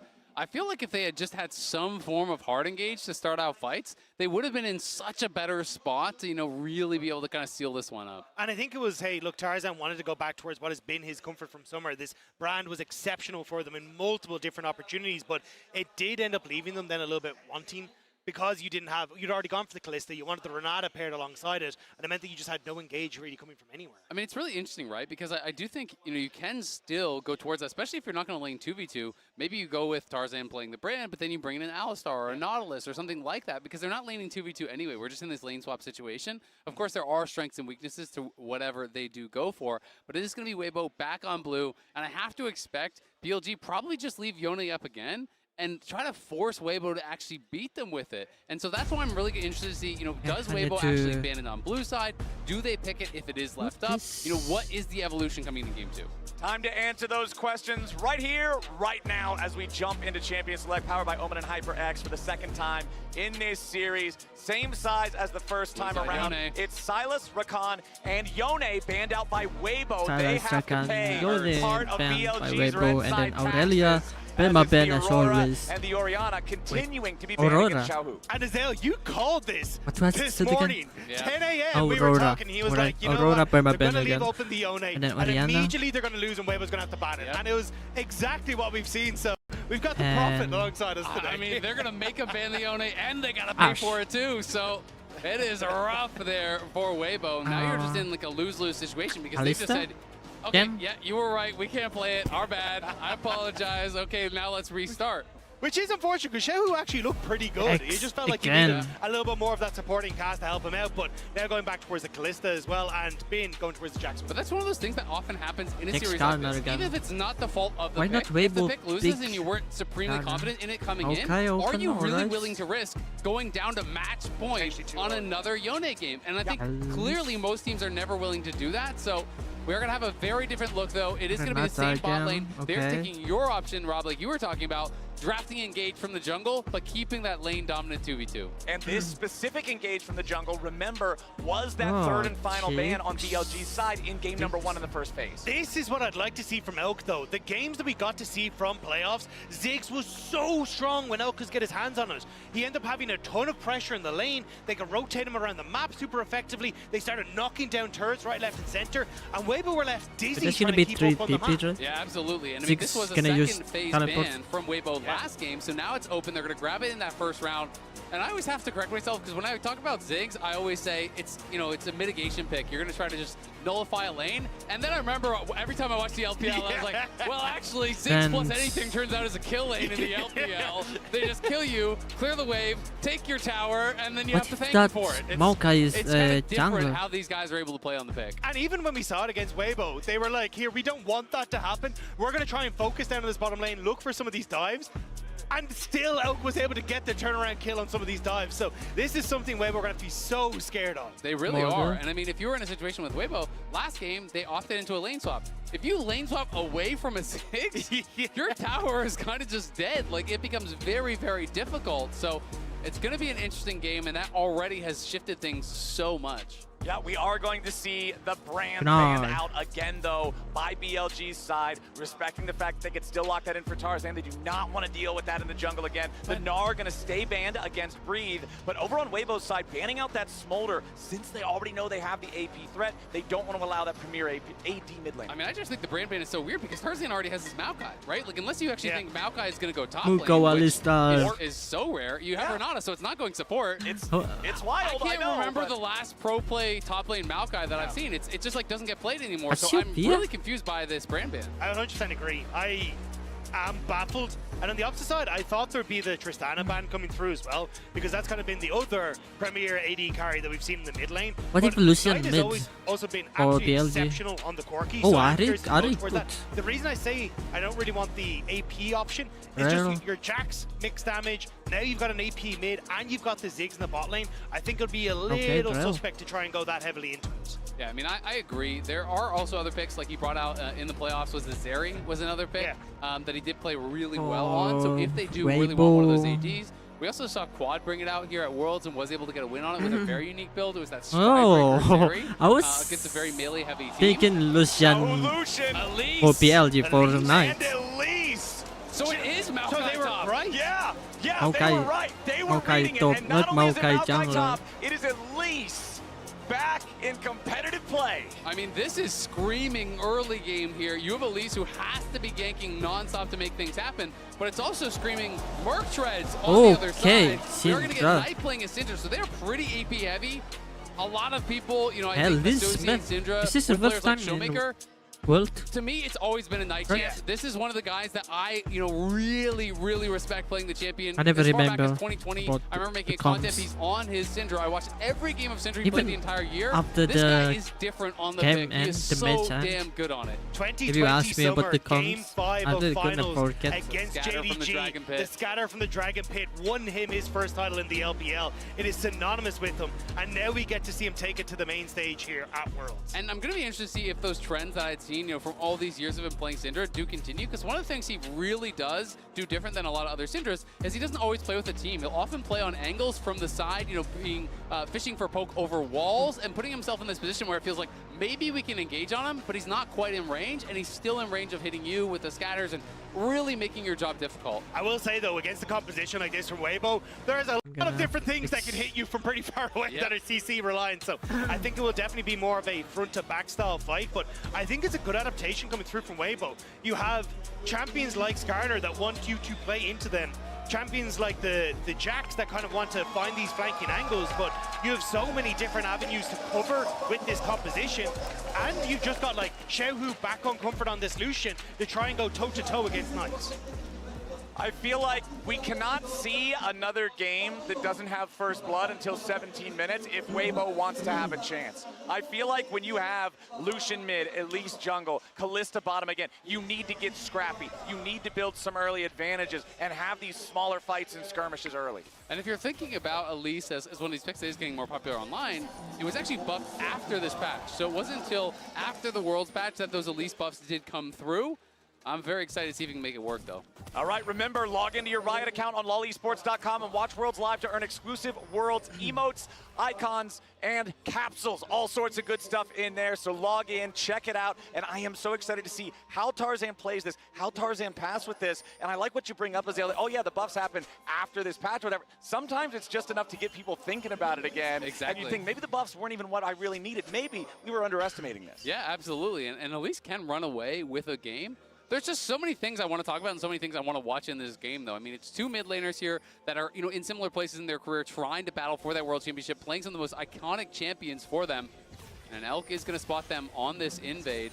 But Breathe Tarzan, that top side is screaming out Merc Treads, and Ben could be really difficult to deal with when he does get those early Merc Treads. But this is a full-on brawl. It's going to be a 10-player fight. Yeah, Xiaohu has to dash back over the wall. Weibo still in the enemy Light, jungle, but the big Light, chicken good is already caught. gonna be controlled. Cleanse, Light trying to get away, but the on, crash down comes down engage, from On. flash from And Knight. BLG's already got first blood. It's about to go from bad to worse. Breathe, Breathe has to try to breathe. escape, and the bombs keep bouncing in. Nice Still sidestep have to get away flash from the rock, on, but they got aren't done Xiaohu, yet. They force flash the flash Xiaohu. out of Xiaohu. He's burning down the ignite, but he will Ignite not die to it from just on, yet. I believe. Yeah. Weibo trying to strong-arm their way into the jungle of BLG. Yeah, that's they good don't even get the for big BLG. chicken, and they get hit right in the mouth. They get clothesline from the I really flank. want Being Weibo in a to win great this game. position, As I one said, down, Elk there I as really well. want Now like you've got 3-1 Xiaohu, or who has to 3-2 reset to games. try and come back out onto the map, I don't burn want his a TP. 3-0 No games. flashes for so many of these carries, and it's an insane start. Yeah, exactly. And I really want to draw your eyes to the pressure they Look put at on Xiaohu. Light. That decides the fight. As soon as they push him out, he has to dash over the wall.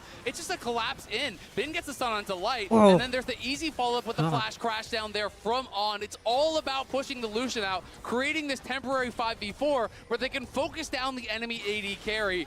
And this is just insanity for a World Semi-Final here. 10 men fighting over Raptors at level 1. That's LPL, baby. That's what I was going to say. It's the LPL semifinals, and you know how much this means for both these squads. Weibo trying to get back to that World Finals, for BLG trying to right the wrongs of 2023. And I was thinking, when I saw this Elise pick, I was like, man, I haven't seen that in so long, Hey. but maybe I missed something. No, the last Elise Second. in World's main They're gonna- stage was 2019. The Dive- last dive. at play-ins, That's just the word I'm 2020. trying But to find. now, a potential dive TP down here in the bottom lane from could be turned around. Elk. Has been Second, on Elk. I can't Wants think. some damage of their own. They put some hurt onto the enemy On. jungler, but it's going to be On who's mostly in trouble. Oh, First kill On goes got to a kill On, to taking out Breathe but a before he one-for-one oh, trade already nice. as Tarzan has Settle continued from trying Elk. to run away. But no Xiaohu follow-up. rotates over, but Xiaohu was BLG around. with less men trade even.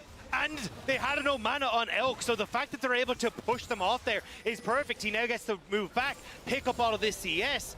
No And words. just getting that turnaround again with Weibo trying to play through this strong early game, but it's been a disaster thus far. I mean, it's going to be so tough for them, but when you play Elise, you don't get to just sit back. If your first gank doesn't work, guess what? You better hope your second one goes better because you gotta keep the pressure on. This TP really made it difficult. The CC onto Tarzan. He wasn't able to get in spider form and actually repel any of the initial CC, so it's crashed down into the Q stun, into the counter strike. Everything locking him up and pushing him out. That satchel is really good, and but the fact that both kills go to the support as well, it's kind of heartbreaking on either side. You can see the Weibo coaching staff not looking too pleased with the results of things, but it's still Elk getting a ton of CS in that bottom side. He's going to move back to this bot lane, being able to rotate up to start getting some of the CS on the top side as well. And you can already look at the gold that's opening up on the top of your screen as well. I'm just really interested to see how this 1v1 is going to go. We just haven't seen top lane Maokai in so long. You know, how is the extended lane going to go against Finn? Shun's around. Shun's going in. He still got stunned. Remember, he has no flash to try to get my away. And Shun turns him into scorpion food with some help from Knight. BLG, 3 kills before 5 minutes. Great gank from Shun, just clipping Xiaohu as he dashes back, and it's easy follow-up from Knight. Even the fact that Alm was there to cover Crisp, so he couldn't even get any sort of bailout or anything, or some way to try and keep his mid laner alive. Yeah, and this is just critical on helping Knight crash that, so there's no way Chris can actually hold the wave and freeze it for Xiaohu. Means it's a clean reset for Knight. The wave will be pushing back towards him. Go for Vin teleport, had that wave to be collected at his tower, why Xiaohu go for teleport? And Breathe does not win this extended fight, he's a mid laner, but showing up, of course, means surely he can use cleanse, right? Exactly, the Jax can happily back away from that one, not under any serious threat. And there's down 1,000 gold, a little bit over that. Enemy jungler. 5.5 minutes into the game for the super don't forget early about of Weibo feels so tough to play. 20 seconds now until that first set of grubs There's a lot of Especially when CC. so much of it is in Knight's pockets. We all have played against a Fed Syndra. And also you Bin hit this can certain stun point in you. the game where it doesn't matter if they hit their spells anymore. They just kind of miss a few skill shots and then press R and you die. And it becomes so difficult, especially when you're playing something like Lucian, because Lucian can't sit back. Lucian has to be confident, has to be playing in the face of their opponents to be able to really get that damage done. So for these mid-range, short-range AD carries, which is really both of them, it's going to be tough. But this is what I talked about when BLG get this Ziggs. They move around This so is well. Gonna have to fight BLG Weibo here, though. Weibo coming up to challenge for the grubs. Oh, Flash, BLG Grubs, Flash again. away, flashing out of the range Bison. of the handshake. Weibo securing grub number Weibo, 1 as Tarzan. Xiaohu's ready to join Oh the my fight. god, Breathe. Calling coming over the wall as Xiaohu wants to Xiaohu, dash after him. on, Last miss. auto attack ain't gonna find the kill as now On's gonna try to get away and Breathe. Breathe don't have Barely tries to flash. kite it out. Night Sean flash needs a little bit out. more damage to try to take him Get a down. bit. And a lot of damage on the Vin's gonna be the first kill as Breathe survives. Xiaohu kills Elk 2-0 for Weibo in the grub battle. Great fight set up from Weibo. As they move in, they turn on towards Elk. They're able to get They're over going the wall for with a ton Knight. of pressure. They're going for Now dive. Knight alone under this tower, but Decision. Weibo collapsing.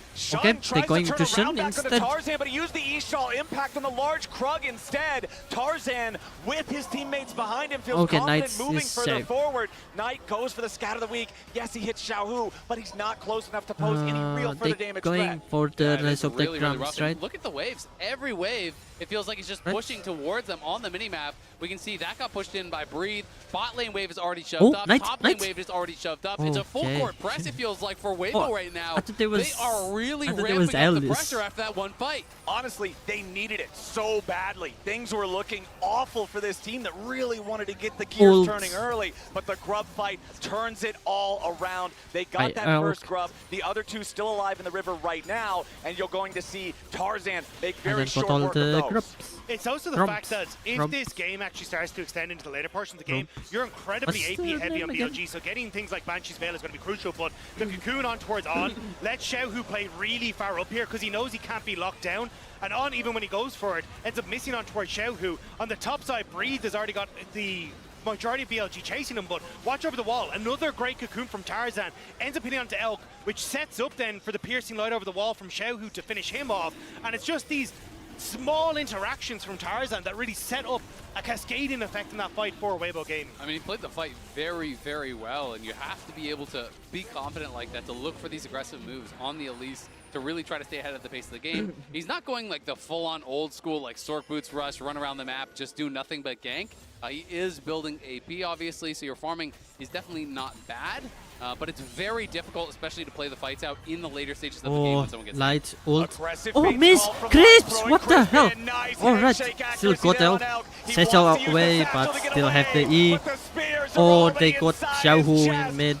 As I said. back in mid as Bin makes a rotation to knock down Xiaohu with the help of Matt. The face call was a little lackluster, but saved by the handshake, and now Light going to be able to get a ton of damage onto this bot lane turret. Inside, right? As you say, Bin, at least getting that turnaround in the mid lane. I don't know. I'm not a pro player. On could be in some trouble here. Another nice handshake. Some spears in the rel means more damage even coming out, but the TP is available for Elk to try to reinforce his support if he needs to. Damage Crash there. down for the extra shield, but it ain't gonna matter. Light on a killing spree on the Kalista as Weibo takes the kill lead. And Light is just dancing around on there, dodging the Shattering Strike, dodging the crash down as well, making it look easy to get that kill. Elk decides not to TP in to bail him out, just walks back to lane. It makes me wonder why Weibo kept banning this against LNG. Like, Light has been such a good player on it, but now Xiaohu putting some murder onto Shun. But I think Light has been exceptional for Weibo, and getting to see him strut his stuff on this Kalista is definitely worth watching. And the show is kind of on the other foot now, because when you look back to last game, it was Elk who had this massive gold advantage on the Varus coming out of this lane swap. He got so much plate gold. He was really the beneficiary of that early game, and this time it's Light who's in this commanding position, who's going to be able to get to an early Blade of the Rune King and potentially put them in a position to tie up this series. Especially when you're looking at, a minute 40 until Void groups. He gets the reset, he'll have Bork and the boots already completed, but TP again behind TP. Weibo are not letting the Ziggs have a good time. They are putting a bullseye on his cancel away by Elk, will but try to escape, but the lockdown of the Maokai, the damage of the Elise, it's an easy kill. There's no way he can escape that. And Weibo are doing a great job, not only in this game, but the series, of matching what BLG want to set up with. When you look back at playoffs, it was BLG pushing in with the Ziggs, turning around the ganks, and getting into a position where they could outrun Weibo on the map. But it's Weibo who are taking control right now, and BLG who are struggling to answer. Shun looking for the Ishtal impact through the wall to block the escape of Crisp and Light. Bone plating already coming out there from Crisp. Hostile takeover to clear some space and make it so Shun can't land the Impale. Crisp and Light both escape. Yeah, Crisp played that really, really well. Just walks up in the face of Shun, pushing him back, using that hostile takeover, prevents having to use a flash, prevents having to use a cleanse or anything like that for Light, which are much more valuable resources. This is going to be the TP pushing out here from Bin down towards that bot side as Breathe was able to take a turret plate. He has just been pretty active on the map, and he is on much more of kind of just a playmaking champion. You're going to be frontlining, you're going to be looking for picks. It's not about the side lane, so it's okay if he's not keeping up in farm, as long as he's active on the map. There's a bounty and I think this is impressive to see from Breathe as well, because he's had a gold. great Worlds. Hadn't had the grade of regular split, but even over the course of his career, he's been more the the Riven guy, the Aurelia guy, the guy who wants to try and take over in these and be the carry. Taking a step back here onto something like the Maokai, having access to the map. Like, this is Breathe really showing up. TP from Knight. Really cool. We are gonna have a TP down. We'll see if they can pull off a dive. Yep, Breathe's your target. Trying for dive. Sean is here. Owen is here. Breathe going through to Bin. Ult. Surprise from Sean. Ult. That's nice. Seals Breathe's fate. They put the They're money going for on the kill Bin, now. and with 4 men here in the bottom lane, This is remember BLG are the gonna dive. bulldoze this turret. What At dive the from same game 1. time, Tarzan Alright, on the Tarzan other going side for will grubs. secure all 6 grubs for Weibo. Grubs. Yeah, they're gonna get all the grubs, and they Grubs, already took down that first tower on the top side. It's a 1.8k gold lead here Oh, for 6 the of it. Kalista. Bin And gonna then collect there's some gold back on Donuts that bottom side, creates an for advantage BLG. for himself. And it's really just gonna be a tale of 2 lanes. Who can get more done with the advantages that their team have given them? There's still so much confidence in Bin that he can make it happen, especially on his signature Jax. Hey, Elk and just now he's bullies gotta show that Xiaohu he can there. be the difference maker in a game like this. It's also if you can draw multiple members of Weibo to deal with the Jax, it opens up for Elk so well to Dragon in start 30 demolishing seconds. turrets. So you have to be so careful as Weibo how you try and open up in this game state. But I think they're in a good spot, right? You've already got a quicker reset. They can open up on mid, Dragon in 25 seconds with first items now completed almost entirely on all of your carries. Like, you're in a great position if you can find the fight now. But Let's go in bot lane. Looks like that's kind of more I think where that's gonna BLG be are gonna go.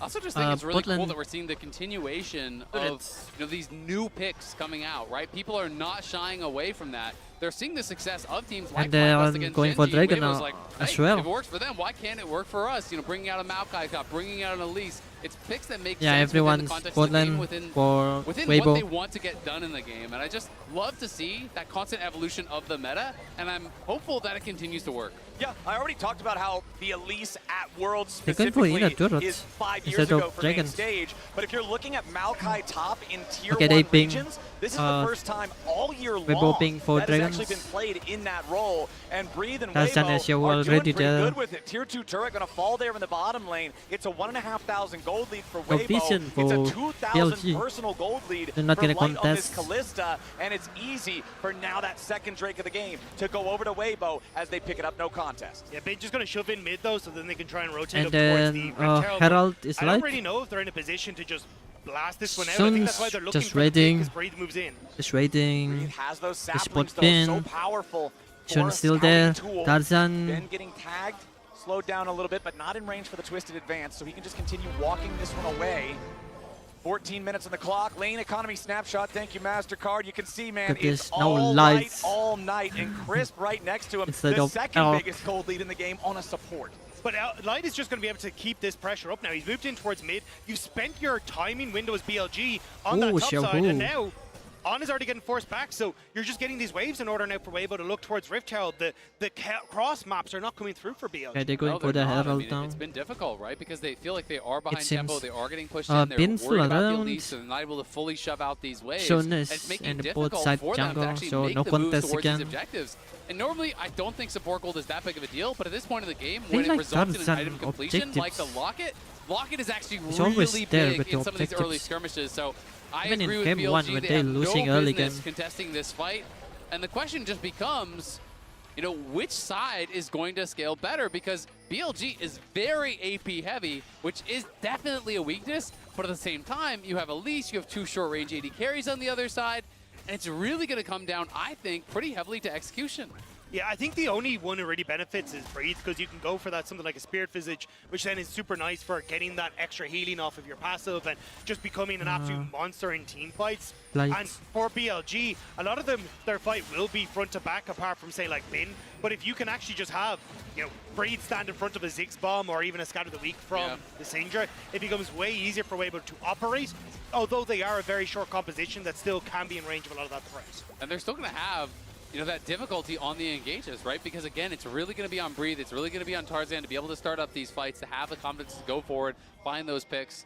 You know, Xiaohu and Light, you know, could even go towards things like a Ma later on in the game and have a lot of value there.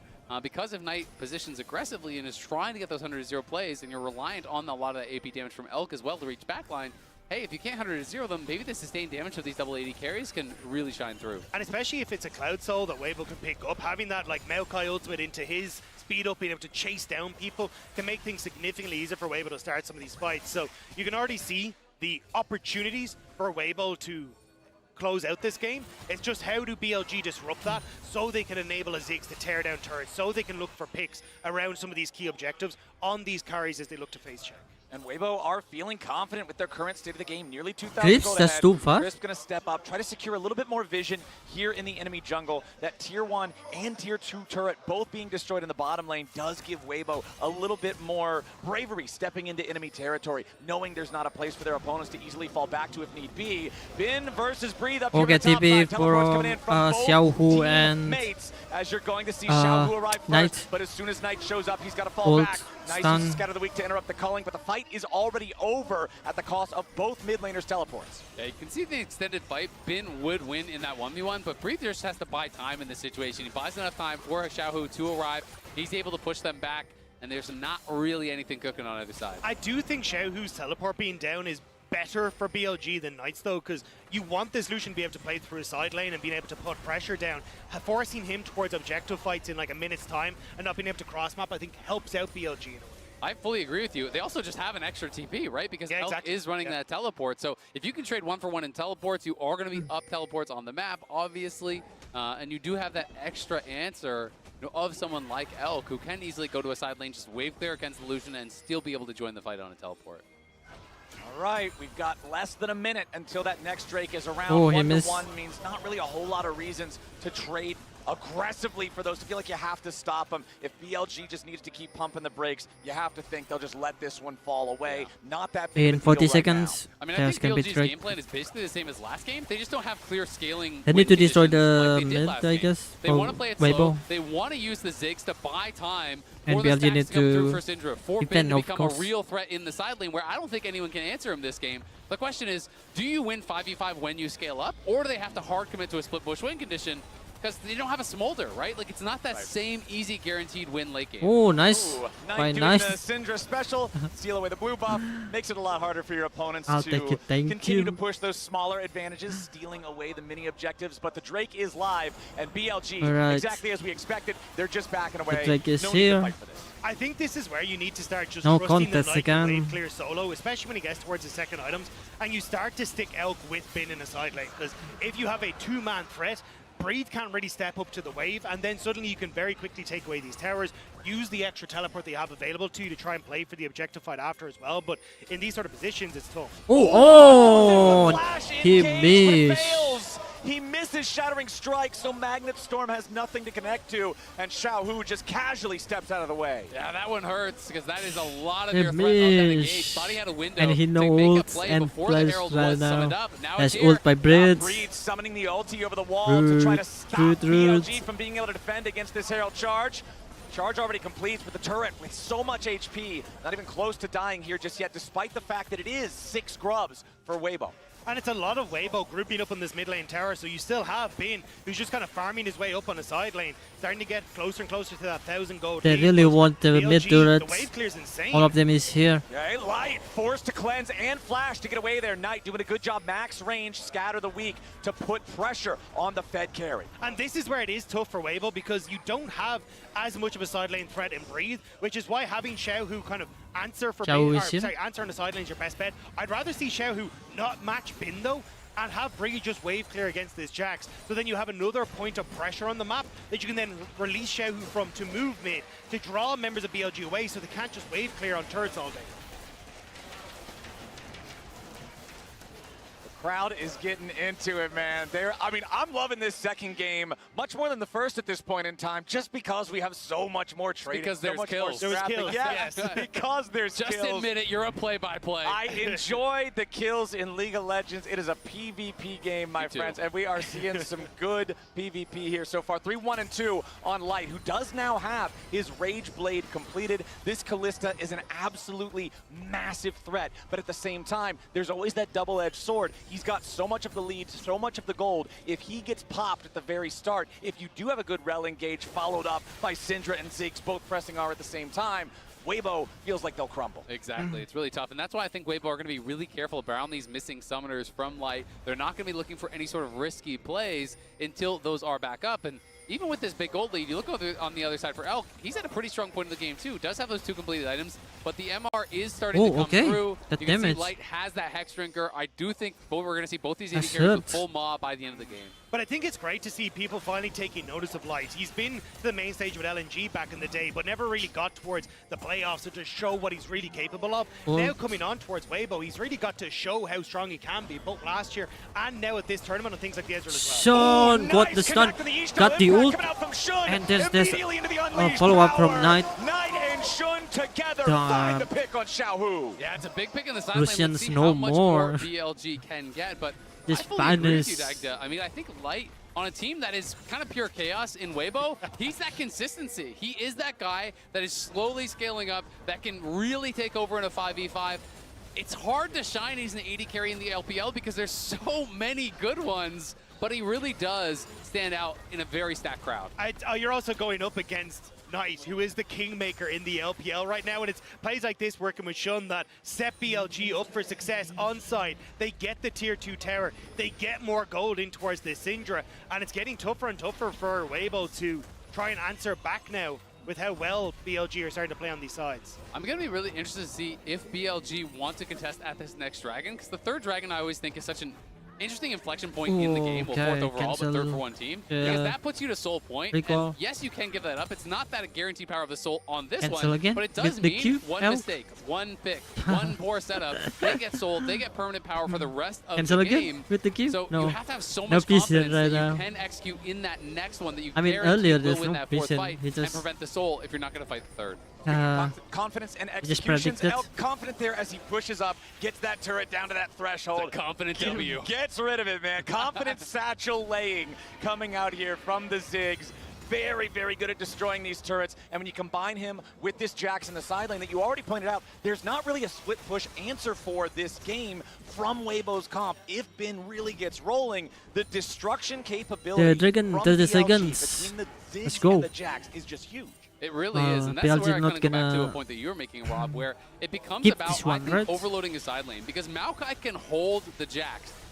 Jax is not going to kill the tower in Maokai's face. You have enough wave clear, you're just going to be able to stand up, tank a little bit of damage, knock down that wave. But if you send a second member, if you overload that side lane, all of a sudden you're losing towers. All of a sudden the base is being threatened, and Weibo can get pulled apart across the map. Dragon spawning now. Nobody's around it except for Bin, who is just clearing out his own sides. Blue buff right now should be able to secure that one pretty swiftly on the Jax, while everyone else jockeys for position over the control of vision near the Baron. I think Weibo are just worried about that overload play happening, so they're trying to match on this top side as the waves start to get pushed out. But that was just giving windows for BLG to get them waves in check. Bin resets though. There's no real TP ward for him to go to though. And look at Elk, I mean, he just used Okay, the ult immediately on the wave, right? They're going now. to keep pushing out these Weibo waves. They're going for not going to Dragon allow now. Weibo to group in siege. It's always going to be cleared out. It's always going to be about buying BLG time going for Bin to to the make something Baron happen in that instead. side lane. And we can see Ez is They very will no standard, contest. working towards the Seekers as that third item.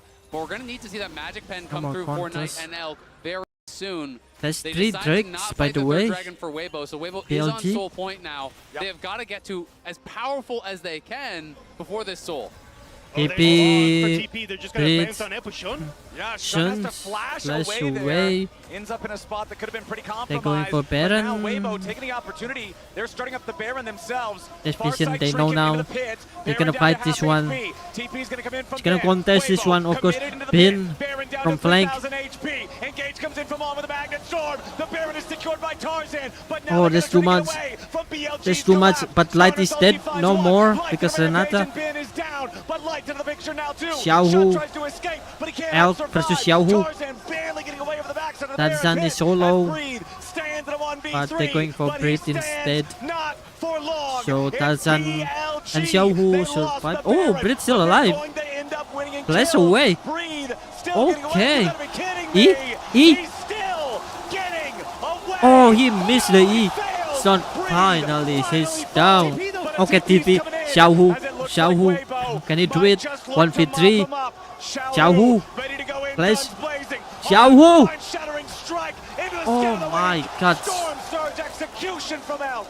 He goes in guns blazing, but Knight's got a missile, blows him up as he arrives, and so much of this fight is about the focus on the fight from BLG. Weibo are all hyper-focused on going for the Baron.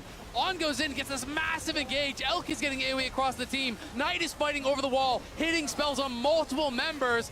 And while Weibo focused the Baron, BLG focused Weibo. And they absolutely tear them apart. Weibo managed to get Xiaohu out and Tarzan out, but Breathe does such a good job of buying time, and this is what we're talking about for the Look at tree. this. It can be so difficult to take down a Maokai with this much gold, but he eventually will fall, and then Xiao, who the hell do you think you are, TP back into this play. Goes to try and turn I this think around that's W from into Syndra, the right? point This and time. click I said from the the E. rail and the follow-up I from think it was Syndra. Look, W, he saw his moment. not E. It just wasn't quite it, okay? No, I mean, I saw the moment too. I think if he flashes early and doesn't let the rail actually get to him, Shun? then there's Oh my god. Immediately following He it got up there light. with the impale as On slams back through with the Magnet Oh, Storm. that's Trying to so get away before good. Light's gonna be saved by the bailout. They pick off the enemy AD carry, but BLG's He gonna was be careful now. aiming for Bin Chris, versus but Breathe got off to light the instead. side. That's so Low good. health Oh, bars Sean. on BLG's front line. He's stuck On inside the Knight's wall. first. Shun barely stays alive. Breathes about to drop it. It's a 2-for-1 for Oh, BLG. got stuck. Oh my god, Knight. And Knight makes his mark on the end of the fight. It's BLG breathing a sigh Knight. of relief in this game. They managed to get the play on top, turn around that play on bot, and now they can start to rip through these turrets as well. They've been so good in these last two engages. They absolutely have. The Stunning. pressure that they're putting on Light, he's been a complete non-factor in the 5v5s. They get in onto Oh, every got time. the sedge On on. has had brilliant engages, and all of BLG has been there with the follow-up. Oh, Shun, Oh, Shun? taking a lot of damage here from Oh, this just turret. one more Shun hit. Xiaohu. Death's door barely gets out on But that he can- stunner as the tier 2 falls in the mid He can lane. commit because And now they just Knight get to set up again with on side. Syndra. You see here, Look at Light that! Oh stepping my in god, river it's so where he good. had no business being. The I immediate don't know. impale, See, and then just- the crash down coming through from on to send it through. You've even got It Breed is and Breeze following through on see- this bottom side, but even though second. Shun does get caught going over the wall by this ultimate from the Maokai, He's stuck they into can't take him the down. wall there. On is the only one Shun. that falls, and it's these choke points that are so crucial for BLG as you're trying to push through the scatter the It's lead, push through the always sabotage aiming in the for blind last. Exactly. I thought he was mean, aiming Knight for plays around Crypt and then space they so see well on the Light, Syndra. If you're trying to get Corsair, through this choke point, and hits cross the the first counter wall. on Tarzan, pushes So him back. just go for then they Light try to push instead. back in to They're so support good. Breathe. Hits another Either way. one onto another layer. They get a kill off of that as well. You can see Xiaohu getting so much done on the other side too, but there's so much contribution across Shun the again, board chill, from chill, BLG. chill, Elk's on everyone. his death cap. He's working now on that Void Staff, and he is really starting to hurt. Also, you're about to get the Abyssal Mass completed from Shun as In. well, which is just going to amplify all Really this smart. AP damage that you see, but looking for the pick here. In, keep going back. Shun. Oh, there's 4 players over there. Shun. Nearly killed at the very start, but Good Breed is under a from lot Breed. of pressure here from the bottom lane from Bin and I don't Knight. think BLG you guys can kill losing too. out in the health trade. Nobody dead on either side just yet. Shun has got to go back 15 and heal up. seconds This for is what you were Dragon. talking about earlier, Shun Azrael. It is is so 3 low. Drakes for Weibo. Their jungler on the other side. Shun for is BLG so low, is critically BLG. low on health, but And they then still the need to try to stop the Chris, Drake. Chris Chris. is nearly killed. Redemption summoned up to try to keep him topped off a little bit They better. stop As Breathe turret, wraps around the the backside minion. of the enemy jungle, trying to again make sure he's ready for a pincer attack. The Dragon Okay, is Suns aggroed really by need to BLG. hide. They're losing so much on the top side, though. That was a massive Not wave yet. that just crashed in. So Weibo finds space on the map here, but Bin maybe gonna what can you jump do? to the pit. Shun healing up. Dragon gonna reset again. Okay, they see Bin. BLG claim their own blue buff for the extra spamming of the abilities. The Syndra and the Ziggs Okay, Shen is together. in a bit It's a now. lot of poke, it's a lot of damage. Breathe in the Drake pit. Where's Tarzan? Infinitely tanky here on Tarzan this in Maokai. enemy side. Happy to just In absorb red these side. blows for a little bit. The bouncing bombs again, connecting onto Crisp. The vulnerable Sun is enemy going back to targets the in the back brush. line. Crisp down to 20% Bin HP. still running around. Bin He's jumps over the jumping wall, to counter the strike, looking pit. to lock up Breathe, beat him down. He flashes into the Ooh, wall, he got but Breed. On's got the kill, Berserk the for ignite. Sun. Hostile takeover. Flash, Low but value. miss. Shun goes into the engage with the impale, but he ain't gonna find the mark that he's looking for. Oh my god. Dies. What Light the out hell? plays. He's taken out too. Weibo trying to continue the fight as Knight Knight. kills the enemy jungler. There's no Knight jungler got light. left. And then is struck down cleanse. by Knight Syndra, and Alright. Chris will be the last man to Put the fall. Dragon now. An ace for BLG. Or maybe end. Snuffed by Knight. BLG I win the don't fight, know. and they're going to take the game. It's the full team teleport party over into the mid lane. 31 minutes teleport. back and forth. BLG with Elk and Bin ready Oh, to we just demolish they these got turrets. six, Knight so they can flawless end. on his Syndra. 7, 0, and 8 to take BLG to match point.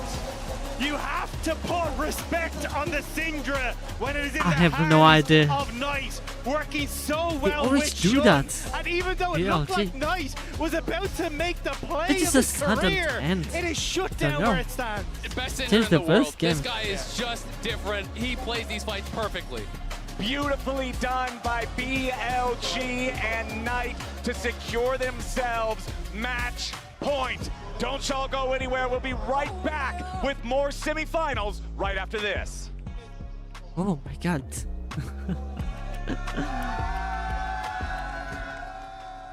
Come on, Weibo, do something, really. 谢谢大家来现场观看我们比赛，然后后面的比赛我们会加油打得更好。 I believe that 感谢 they 所有 can 线上还有线下观看我 at 们 least win 还有 one 一直支持 against. 我们的粉丝，就谢谢你们吧。然后还有感谢到了就是来自巴黎线下现场的所有观众们的热情，然后我们也会继续加油，我们4强见。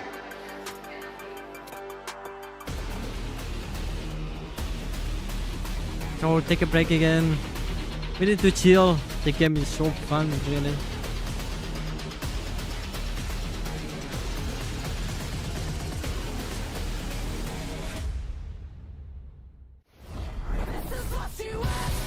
Heavy is the cry, fire in the sun. Heavy is the cry.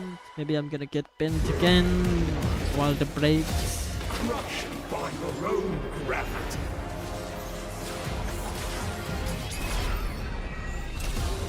be your monster.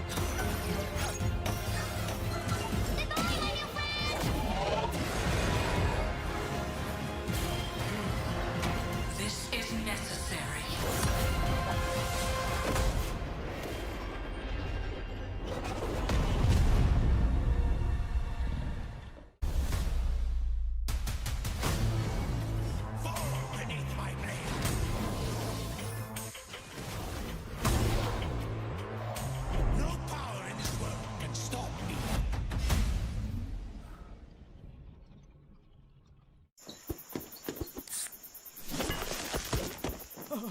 Red Bull gives you wings.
Like a Gemini, high shine when I'm in the light. Catch a night flight, I'm in a different climate. I'm a diamond, one of a kind. Cut 10 face like a Gemini.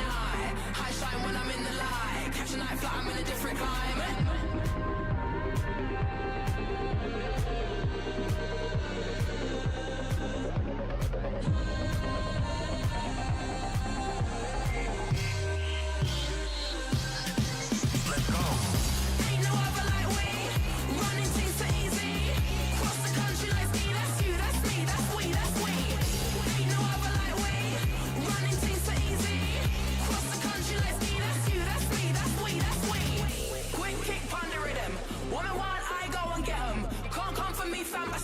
Now I'm born on a team that's trained. Now I'm on a team. I'm a diamond, one of a kind. Cut 10 face like a Gemini. High shine when I'm in the light. Catch a night, but I'm in a different climate. I'm a diamond, one of a kind. Cut 10 face like a Gemini. High shine when I'm in the light. Catch a night, but I'm in a different climate.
Weibo still in the enemy jungle, but the big chicken is already going to be controlled. Light trying to get away, but the crash down comes down from On, and BLG's already got first blood. Yeah, Xiaohu slammed into the wall. Remember, he has no flash to try to get away, and a lot of damage on Defense. Going to be the first kill as Breathe survives, trying to continue the fight as Matt kills the enemy jungler. There's no jungler left. Light is struck down by Night Syndra, and Chris will be the last man to fall. And ace for BLG. BLG win the fight, and they're going to take the game. Well, it is BLG that do not want to repeat the drama of Busan, and they want to make quick work of Weibo in this semi-final. Again, though, Weibo started off well, doing pretty good, but it was BLG that came into it. Also, thanks again to Knight's Syndra, which I know you didn't like the draft that much, but it slapped. It was a heavy AP draft. It was. I'll say that. It was very heavily AP. It started off well after it started off very poorly, right? Yeah. Because the thing that set up was the fact that, again, Weibo do this invade. They're actually able to get Light off of this. And at this point, I'm thinking, oh my gosh, this game is doomed. Yeah, Light walked in to face check the brush behind Red because he thought it was just Ziggs there, but Jax is in his face, and so then, you know, he's dead right off the bat, and BLG start out with Knight flashing there to get the first blood bonus money on his Syndra, which is iconic, which he goes on to have a pretty large game on. Yeah. And Xiao has like 100 health, and it's just stuck playing Lucian without getting to actually bully in the early laning Stop phase. playing, he chose that. Yeah, he did. That's one of his, you know, iconic well, yeah, shit. It's one normally, of his specialties. he's yeah. not supposed to. Yeah, I know, no, I but he's not understand. supposed to be in that spot that early on, and that's what I think really threw off the early game plan for Weibo. Even though we saw some of it work in the mid game. And we gotta say, we talked so much about coming into this, the fact that the Shy wouldn't be there for Weibo would be to their biggest detriment, but Breathe has been their best player so far. Yeah, honestly, Breathe was the player who got them back into the game with some really crucial Maokai engages. There was one right around Dragon, I think, that was like the stellar standout one for me.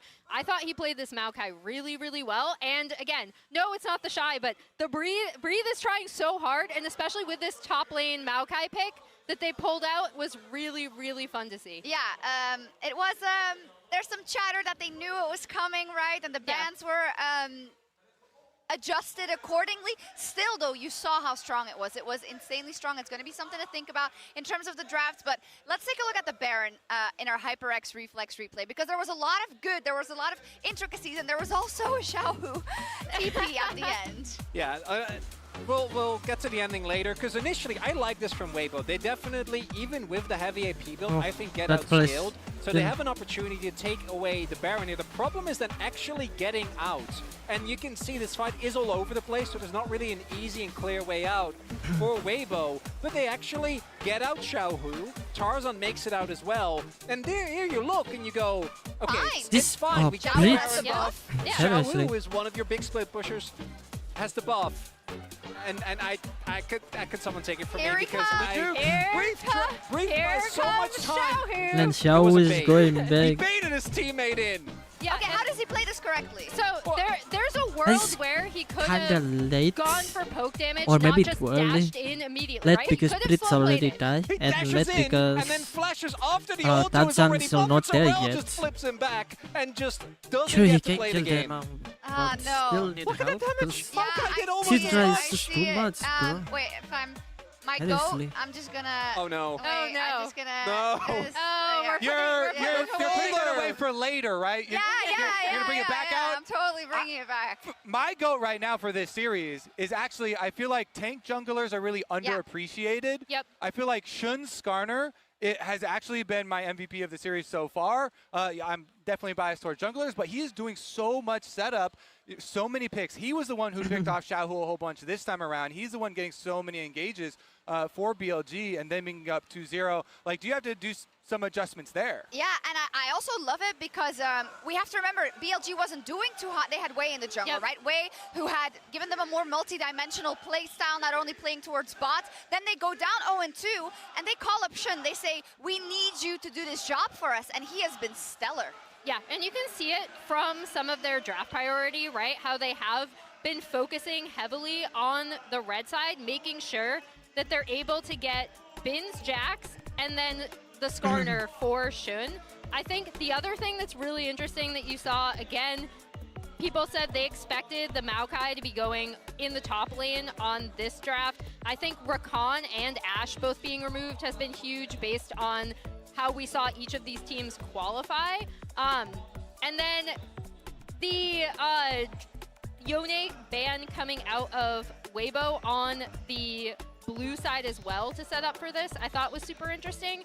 I am curious to see now what changes going into Game 3 if Weibo just throw all of this out. Because we already know presumably what BLG are going to do with their first rotation. Yeah, Weibo's still blue, as expected, Maurits. Yeah, no surprise there. There are two things. One, I think you are not going to give that Skarner over again. But also, they've been holding on very strongly to this Kalista-Renata combo. I think it's time to try something else, right? I know that it's an insanely strong pick, but we do see that you're just not able to, even if you do get the lead, in game number 1 they didn't get the lead, didn't really work. In game number 2, even with a 2k gold lead on that Kalista, the moment Jack shows up in team fights, he's just sitting there going like, well, I can't play the game. Yeah, is that also a thing? Like, why is that Jack still being given over to Bin, right? Because it doesn't matter if you put him behind. It's happened in almost every single game.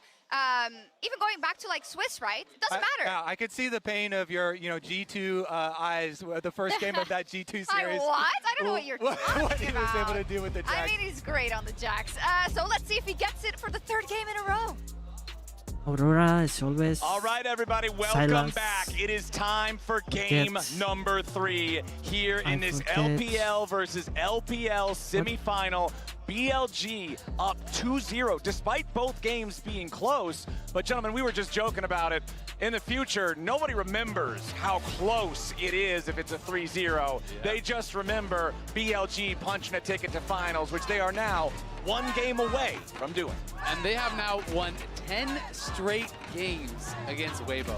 And that is something that has got to get in your head. There have been close games amongst those 10, but still, at the end of the day, every single time, it's BLG coming out on top. But I think this really is the learning point for BLG. We talk about T1 learning from DRX and saying don't underestimate your opponents. Last year, they underestimated Weibo, and Weibo were able to fight back against them. Now it's BLG taking that learning and saying, no, we deserve our spot in finals. We are the best team in the LPL, and now we just have to take 1 more game off of Weibo to prove it. So adjustment being made. Yone not banned on blue side this time by Weibo. Instead, they're actually going to be banning out the Kalista. So do they go Yone? My guess is they don't go Yone, and they're going to have a plan to try to deal with Knight's Yone. I think Yone is going to pick like by the 3rd BLG. evolution of this kind of Yone conundrum. But let's see. It doesn't give me a lot of faith. Okay. I was going to say, I think it's the fact that they banned the Kalista instead. Is, hey, look, we just don't want to take the Kalista, so we can actually have a bit more of an even lane matchup. Also, the fact that Light has already brought in some things like the Caitlyn and try and change things, yeah. But I think that's where it's like, hey, let's just try and go back to bodying bot lane, because that was the thing that was successful for them in LPL. But as you say, they're going up against what has been a pretty nice combo for BLG. It's a really strong combo, and I don't see why Knight just doesn't go Smolder on 3. And then you have the exact same problem that you had in game number 1, right? And this is my concern. You know, the question is then, okay, does Weibo say, well, game 1 actually we fought pretty well, but we lost because we didn't have enough engage? You know, do they draft some sort of additional form of hard engage or some way to really make the fights happen on their terms? Because I think that is going to be something that they do really require if they want this game to look very different. And with Ezreal and Maokai, you have that primary form of engage. You also have an AD carry who can both stay alive, but also reach backline with that ultimate. And I mean, this just feels like a really obvious AD slam, but it's not going to be a Smolder. No, it's going to be the Kai'Sa instead to get that good matchup in the bot lane, and I think that is kind of to say, hey, look, we need something that's going to be able to match Light, because Light has been incredible on this Ezreal, and as this game starts to go on, there is so much CC going the way of BLG. You're going to be able to unlock this Ezreal for a lot of those fights, but I think that's honestly where Kai'Sa is going to struggle. I look at not a huge amount of frontline dive to try and set up, like Skarner kind of likes people to play into him. You need something that's a bit more focused on further dive, but I just don't really know how you're going to get it. Yeah, I'm not sure. I mean, it's going to be interesting, right? And we could obviously just draft hard engagement with support, and I think that does fix a lot of the issues. You know, so far, there has not been a lot of support bans. It is just the Rakan, but like Rel is up, Alistar is up, Nautilus is up, Leona's up, right? Everything's up. So you can just grab some sort of hard engaged champion. I think that plus some sort of high consistent DPS champion for Knight would round out the composition that BLG have quite well. And I do think Jax is a great answer for side lane Yone later on. You can outscale. Counter-Strike, obviously such a strong answer to all of the auto attack damage that Yone does really rely on. I have no idea. And we'll see if it is going to be, a little bit of a cook in the draft, and if they are going to be sending Maokai to top again. BLG certainly thinks that it is a possibility at least, because they are going to maintain that ban here on the brand. Yeah, they are getting value on Weibo's side for the flexibility of the Maokai after showing it last This would be game. crazy. So let's see. There's no way, right? No. Well, I mean, for a while, mid lane Quinn was actually getting really popular, and this. I think this is a shout out to the Shy from last year, though, right? It was the Quinn that he brought out in this finals, in the semi-final to take down Bin. So I think it's more of a like, hey, we remember what you did, but it's not going to go the same way. All right, the Akali. All right, Akali versus I'm still with my God's jungle. This is the unstoppable force versus the stoppable force here on the Akali. This is like the 90% win rate assassin in the mid lane versus the 3-8 Akali, which has not really been looking strong. But he likes those odds. He likes those odds, and it is Knight playing it, so has the confidence that he can just make this happen. This is going to be interesting. They are committing pretty heavily to dive. I think pretty much guaranteed we are getting hard engage support on 5, I would think, from BLG to really kind of round things out and try to get into that back line. But with the Vi coming through, it's going to be a nightmare game, you have to feel like, for both Akali and for Kai'Sa potentially. I mean, if you get that lockdown, you have so much follow-up AoE that can hit Akali in the Shroud, and also I think that's better, be able to actually lock that's them better. down. Also, who's Akali really assassinating this game? It's so difficult to lock down an Ezreal. I said it with onto the Ezreal. Yone is going to match you and be relatively beefy himself, and everyone else has got their own kind of tank stats. So it becomes very difficult to really play for this Akali, but this would be why not? This could be an interesting one. Now. I mean, Sejuani Rumble is one of those pairings that we've seen be really popular with the LPL and LCK teams. We were talking about this morning when we were talking about draft, and they do have that triple melee top side here, plus a melee support. So it is going to be the Maokai getting moved around. It is going to be getting flexed. This time it is going to be Crisp that is piloting it, though. So because there I'm are a brown lot of main, pairings here for Tarzan to look to try to attack really any lane where he sees an opportunity. On the other side, I do think it could be a tough game for Knight. I mean, I really agree. Yeah, I think Rob. it's better, a Alistar. lot of great targets. I mean, if they more can execute engage, perfectly and you kind of have a even though Kali they diving on had Ezreal and then he's running away should into the with waiting arms Skarner of Bin's or Jax speak and this the kind of enemy, thing, then you can make it happen. then Jax. But there's no super easy front to back. Yeah. It's got to be everyone coordinating, Alistar getting the is plasma stack good in. When he engage. shifts away, Killer Instinct comes in from L. Can you help to really knock that guy down? And I also love off? Alistar, by the way, amount so of counter engage is strong. Maokai ult. You have the equalizer. You Understandable. have all of these tools that you're going to have guess. to be fighting through if you want to actually get to light. Yeah, it feels like you've got so many ways to separate the fighters, Weibo. I just don't really know how they want to plan this one out. It feels like unless Knight gets like 2 kills early in a skirmish and suddenly starts to snowball and can just one-shot Ezreal or be a matchup right onto a Yone, but that's so difficult to just say, yeah, that's the game plan. So, I don't know. I think this is Come on, Weibo, one him, please. Well, they're going to need everything they can get. Down 0-2.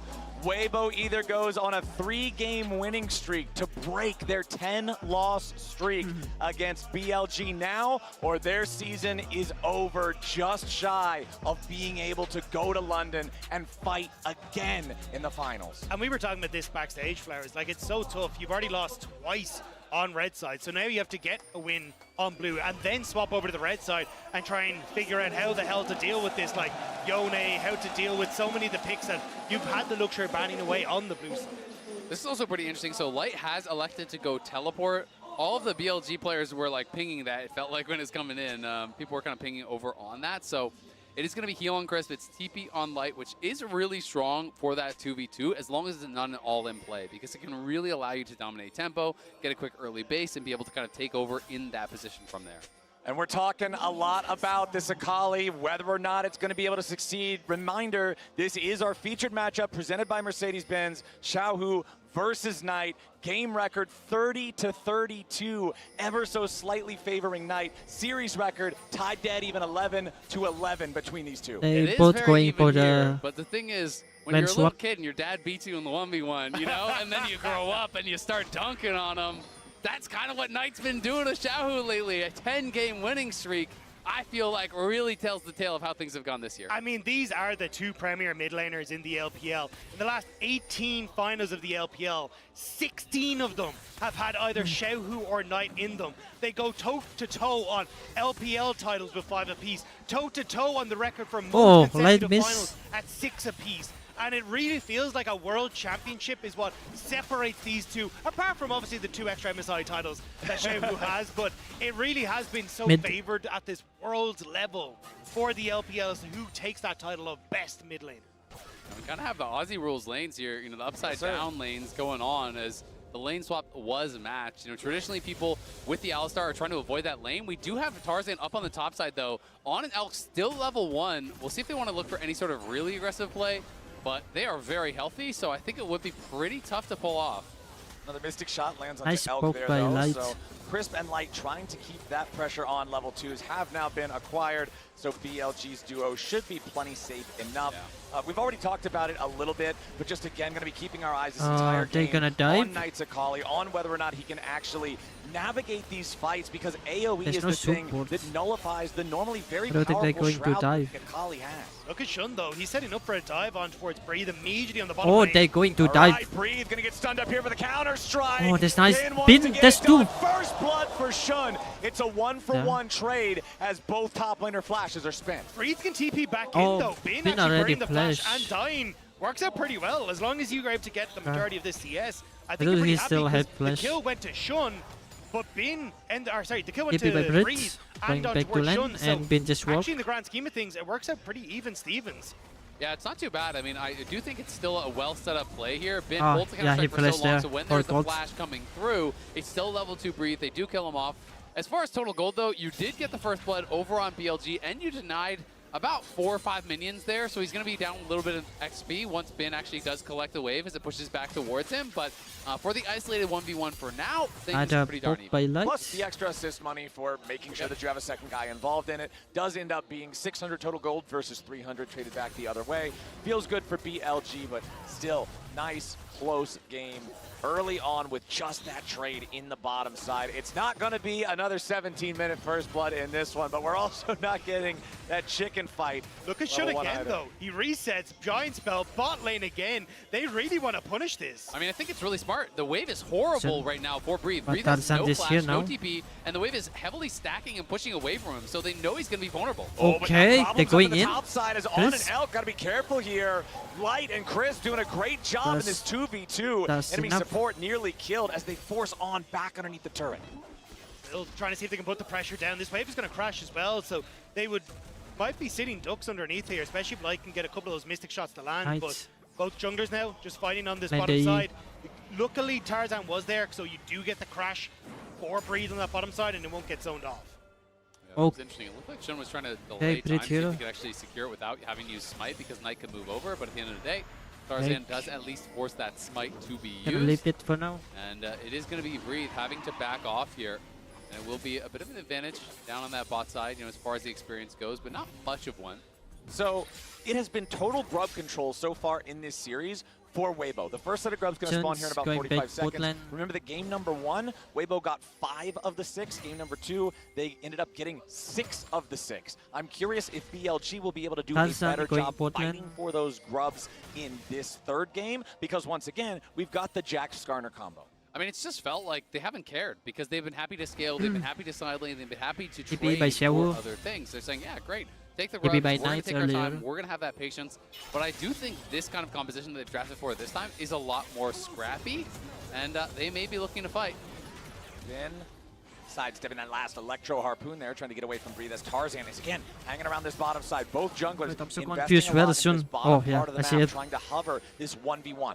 But the fact that he shows bot means that it is going to be a grub start top for BLG. Yeah, BLG going in, looking for Crisp first. Sure, he can flip to Max, but Knight does not want to go further forward towards the Maokai. Just trying to push Crisp off, though, so they can look towards these early Void grubs. But you've now got push in mid. Bin had started to roam up, but he needs to reset, go into that bot lane. So it's a bit of a timing window here for Weibo. Tarzan stepping up with Xiaohu, trying to contest here for the grub. Second grub goes over to Shun. Knight's got to be a little bit careful, goes into the smoke, slam into the wall with the Ishtal impact. Shun looking to lock up Xiaohu.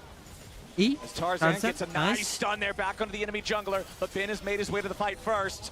Okay, all three grubs going to be secured now by BLG. Fate sealed forces out a Xiao couple Hu, flashes. Chris that's now nice. in the middle Chris of everybody. Gotta be flash careful trying to to get back over Bin. the wall, but Bin's already going to grab the kill on him. Knight behind Knight. him, trying to keep everybody corralled. Perfect execution right back over the wall. Breathe finally makes his way in. Okay. Equalizer still That's available, but BLG are all on the exit route. It's BLG. 3 grubs and Three 1 grubs kill for and- BLG. I Yeah, and cannot one believe kill. BLG managed to get out of that. Yeah, Chris. And the fact that Bin got that kill is the only thing that evens up the massive wave he just lost on bot lane as well. So XP definitely in favor of Breathe, but I'm baffled that no one died on BLG side. I mean, they played it out really well. Knight was dancing around in that shroud, waiting until the said 20 stacks from the passive would actually fall off before getting back into combat, so he couldn't actually get focused down and burst down.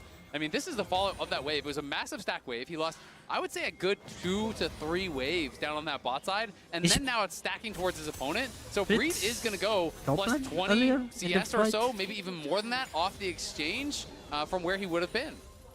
Okay, Chris trying to close the distance here on Elk, but the Kais is fast enough to get out on Okay, now, showing up to Tarzan's. cover his AD carry, while Knight nice. pops the smoke back in the mid lane again, trying to get away. No Nice CC ult from Tarzan to from lock him Tarzan up, for but there now, is no so- Sejuani ult. He's still only level 5.5. Means they don't have the CC to guarantee the kill on the flashless Akali. Yeah, both ultimates not being available meant that they just didn't really have the follow-up damage, so Knight able to step away. Bin now actually being the one to cover, and Bin has been doing a good job of kind of sacrificing himself, Bin but he is wants a bit here. more here. We saw Shun this in the is here. previous game. It's Bin my and Shun God. working together to punish Xiao Hu when Knight is no longer able to maintain his position. It's beautifully done, just like the last time. Xiao Hu Feel drops bad for and Xiao another Hu. kill Those two over always the bully BLG. him. And he flashes at the back of it as well, which means that he ends up losing that on top of everything as well. Nice play from Bin with the roam up, and Shun has been doing a great job of playing with this Garner for Okay, these ganks Shun through is the here. lane, and now That's he's going a to try and counter one catch by Chris. Chris.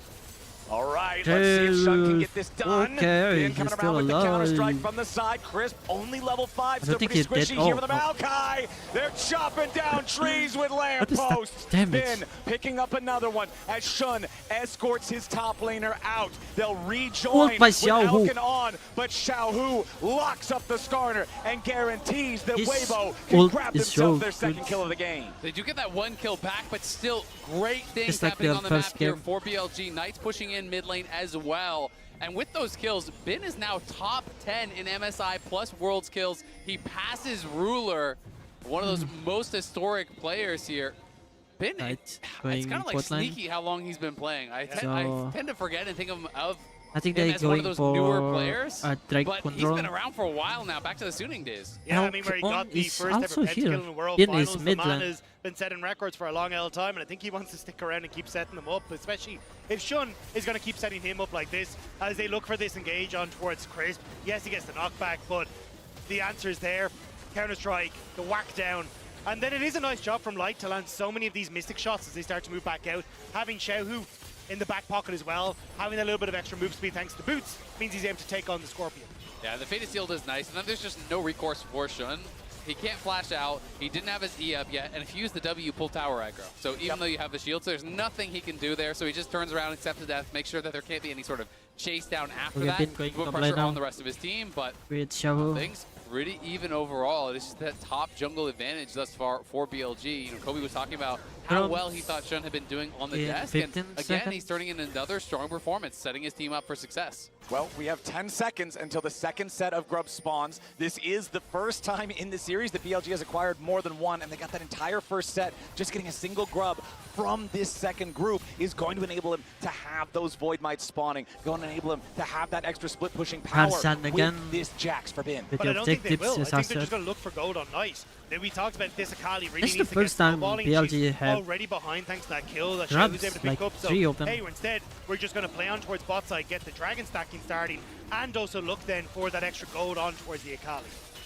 Yeah, we'll see how much he's going to be able to get, because after they grab the dragon, Shun could even Oh, move down GG. towards bot side if they do think that there is some sort of an angle, but it looks like they don't expect that there will be, and Reed had it warded out either way. Yeah, I want to go back to your point you were making on Shun, though, because it's incredible to see how strong he's been for BLG after he was subbed out. Wasn't it was the intended Wei, starter, yeah. Exactly. It was Wei who came in. He came in halfway through summer and was like, no, this is the guy that we want to work with. He's going to add stability. We can just play through our 3 strong lanes. But coming into the Worlds, they were like, no, we want the guy who's able to come up with the creative plays, the guy who can play the Kindred, the guy who is piloting this Skarner so incredibly well here. And it's really made you forget about a bit of the rough start that BLG had because they swapped It's in the Shun, you know, WL. after a couple of those losses. And he has been a guy that's bringing stability now, which is not really what you kind of associate with him. He was more that explosive player, you know, go dive bot, you know, go create these spicy plays. But he has been great for them on this Garner.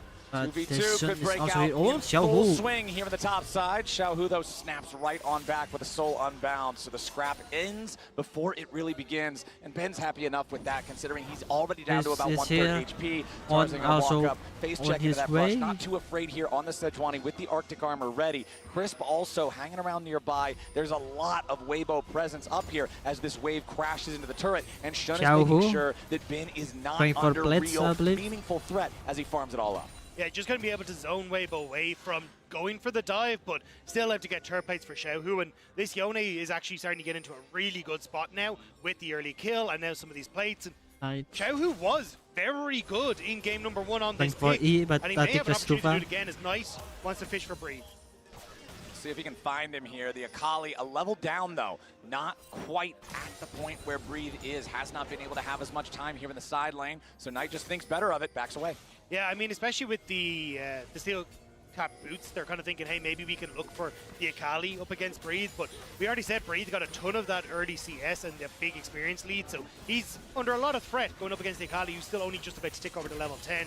So at this stage, I think side lane gameplay is the way forward for Weibo. And it's so interesting because BLG, I generally think of as the masters of playing this sort of style, of playing through sides in the LPL. I think that they were the best to do it. And you're looking at a lot of these games, and it feels like they're asking Ben to group so much that he's being put behind constantly as far as farm. You know, you look at this top lane matchup, he's down 35 CS, 36 CS when he was coming into it with an early advantage because of that kill, because of the bouncing wave to him.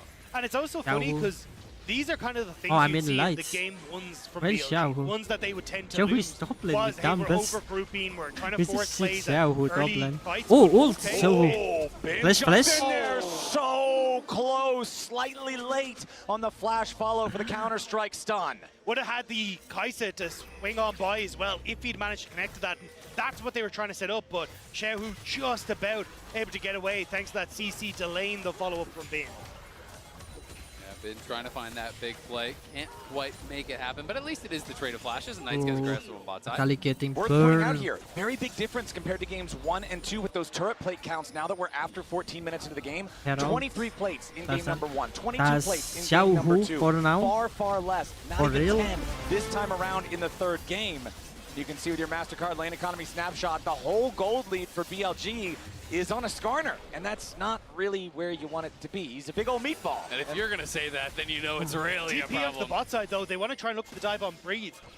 See if they can get it. Bin the is wave here. Still needs to be pushed up a little bit further. Bin is already in position, but the equalizer summoned up by Breathe to try to get rid of this wave. That last cannon minion will be the only thing to try to walk up to the turret, but it ain't going to get there in time. Breathe overheated. They immediately engage the Alistar ultimate, and BLG just brought enough firepower. Breathe's best efforts are in vain. There's nothing you can do against the Alistar. Once he pops that ultimate, he's invulnerable to these towers. Lot, again, lost though on that top side.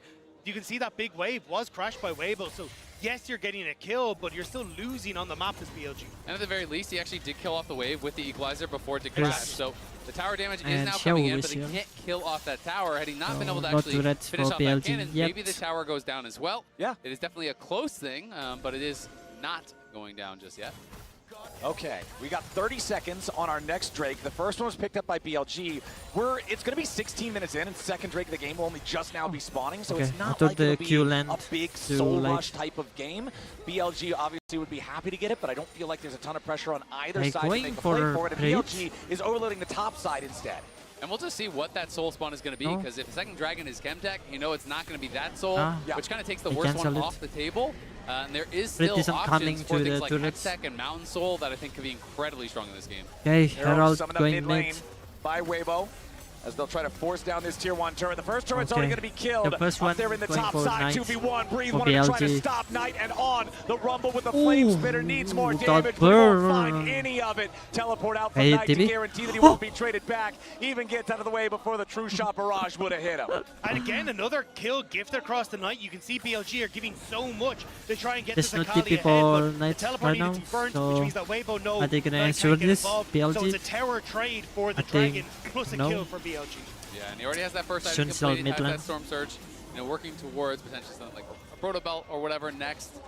And Bin looking good as well. They can play this 1-3-1 style and just try to use the Kai'Sa to collapse on those side lanes and look to Shun try to is here, potentially Knight is avoid here, some L. of these 5v5s that we thought was going to be really difficult in the draft. And the question you posed earlier, Isaac, is using now the answered. hectics. On, what are you doing, buddy? On goes Oh. the Hex Gate, knocks Tarzan back over the wall. Never mind, Still can I should escape. have never done No, it. what the hell? Oh, Good drift too. Okay, Xiao is here. Light, is he going to win? Light, where is Light? Is he inside the pit? That's the ult. The flash. Who's flash? Crisp, I think. That's Light flash. Oh, too far. That's too far. Suplexes the play. It was a 2-for-1 That's good. special. That's good by but their Weibo. eyes were bigger than their stomach. Weibo immediately jump in and decimate BLG as they're just stuck in the pit, burning alive. Come on, I really want Weibo to win. Don't want this to end. Over on a Xiaohu makes you think that BLG could win the fight, but there's so many low health bars on BLG. Light, Breed you're just too low. arrives and cooks them up. Knight is here. Shun playing with fire a little bit With here. ult. Has to be somewhat respectful. You lose 2 towers Two off the turrets. back of that lost team fight. And 3 kills, I believe. Weibo slingshot Oh, themselves in that the is lead. 4. And it was bizarre for BLG Look at to this, go look at for this. Knight doesn't On have his ultimate is available good yet. play by and On. playing way too Oh, aggressive. Sure, that's he so whacks good. Tarzan over the And wall, then but Shun. what do you try He and got achieve here? Because two you've got by everyone who's the stuck in the pit. ult. Xiaohu with a Xiaohu great going ultimate, in with as the all ult. these melee champions try and go in. And then but I was Knight doesn't waiting really have for that Ezreal execution ult damage. by Light, Elk is but being pushed back on the he opposite still side, not do it. And then it's that TP He do it that you talked inside about, the Ezreal, pit as in comes right the rumble. there. I mean, credit to That's Light. good. This guy hit everything. And then I want to Brit say he coming. hit 3 straight Just Qs burn on Knight, everyone. shifts in, hits an ulti on 3 to 4 members as well. His damage had to be out of this world. He's the one who softened up so many of those members. Yeah, no surprise. Watching that team fight, I knew this guy was going to be dominating the damage charts. Him and Xiaohu really tag teaming to get so much done. And even Tarzan, 2K on the Sejuani. And Tarzan barely surviving with about Okay, 50 Xiaohu. health there as well. Ult, Xiaohu trying to use the but Fate Seal to got get blocked by away. Knight, of course. Knight puts his body in front of him to lessen the distance, but it still doesn't matter. The Weibo mid laner survives as the bottom lane tier 1 turret falls, and once again, the game is back so close. But you can see in these team fights that it's the AD carries that are already getting to step up, and Light has a massive lead now. And with Weibo just being able to play this dive, push forward, I think it's just opening up for Weibo to really start to take this game. BLG need to get creative. They need to start setting up for these overloading side lane plays so the Akali can get value, but in a team fight, I 300 think they just give it to Weibo. bounty for I agree, and I mean, when you look Light. at how these 2 AD carries are having to play all the fights, it's just wildly different. Light is shifting forward. Light is having so much space created for him, while Elk is running for his life from all of these divers on the Weibo side that are piling in, these 4 melee champions that just have a bullseye on the Kai'Sa. It's going to make it really difficult. So, BLG are going to have to be perfect when they choose those engages. Try to get the Plasma in onto Light. Try to get Elk involved in that way so they can get into the backline, burst them down, and find a winning fight through that. But the one thing I will say is Kai'Sa really can transform as a champion as you get later into the game, because in the early game, you really are that dive champ. Once you start getting more and more AP items, you can kind of just become a full-on poke champ and say, you know what, I'm not going to interact.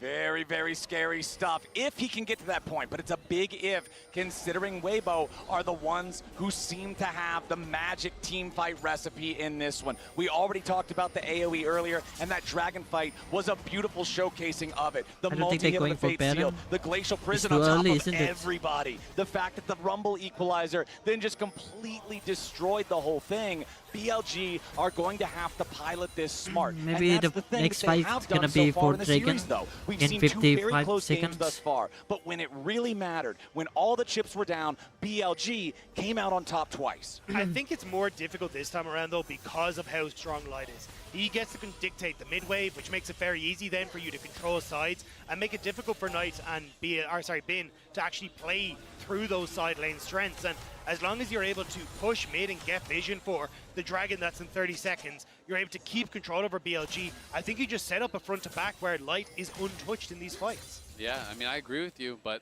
you also have to admit, BLG has had a bit of that magic touch, right? Yep. They have had the ability to fight out. There you go, they got that mojo. They've had the ability to fight their way out of some really difficult situations. And that's one of the things I think that just made them so hard to bet against in the LPL. Even when someone would have a bad game, you look towards On's Bard game, you know, in the finals, where he was dying time and time again. But other players step up on BLG and can be a difference maker. There's so many threats on this team, just as far as individual skill, that you can never count them out of the game. All right, we do have that Hex Rift, and we do have the first one of its dragons alive now, as Weibo has control over the bottom side river. Knight is split pushing up in the top lane. Bin just pushing out away here in bottom. And it looks like Weibo going to be able to secure this, but BLG now stepping up a little bit late. Hextech Drake secured by Tarzan and Weibo. Dashboard ult by Sejuani and Scanner. Focus on Light. Okay, Tarzan is dead. Knight again. Tarzan burns down. Light. Taking the kill. Knight. Beautiful execution coming in from Knight as Chris has to try to escape. It's 3 Flash away by Chris, but you're on the wrong side, buddy. The dragon fight favored them last time, but this time around it is their death sentence. It was a disaster for Chris. I don't think catch it so. in the replay. He goes to Twisted Advance on towards Elk as he dies, but Elk slingshots himself into the fight, which then completely leaves Light alone with Knight on the back line. And that is the exact kind of fight like what I'm talking about with BLG. You can just never count them out. First Weibo got objectives and the next one is BLG. Objectives and the next one is Weibo. It just didn't matter. He knows the damage thresholds perfectly on the Akali. He flashes forward, finishes off the Ezreal, creates space for the rest of the fight to really get ran over. But keep their eyes on Crisp here. So essentially they think that they've got the help that they need, but Elk shoots himself immediately down to this fight, brings Crisp with them, which means that then Light is completely left alone on the top side. So Knight just turns on towards the AD carry and burns out Light as the rest of BLG are dealing with Weibo in the pit. But look at how much damage that was from Knight. I mean, he knows the thresholds perfectly there. Light was about 80% health when Knight was maybe 20 to 30. But he knows flash forward, Q, auto, R2 ulti, plus the Storm Surge proc. It was precise damage. He needed this proc damage from the Storm Surge to kill him. He calculates it perfectly. That is the difference between the world's best and everyone else. And we were talking at the beginning of the game. Hey, if Akali gets a couple of kills, if Akali gets ahead of the pace of everybody on Weibo, starts becoming this single issue threat onto Light, then that's how this comp comes alive. Oh, Xiaohu, why? Right now, Xiaohu's going to try to get away here with a fake shield. Bin forcing out the flash from the Weibo mid laner. The counter-strike threatening to potentially be a death blow as Weibo are scrambling to try to defend against the banned up BLG. I just love the pressure they're putting on Xiaohu. They know that Yone's ultimate, his flash is so powerful in that 5v5, it's getting taxed constantly.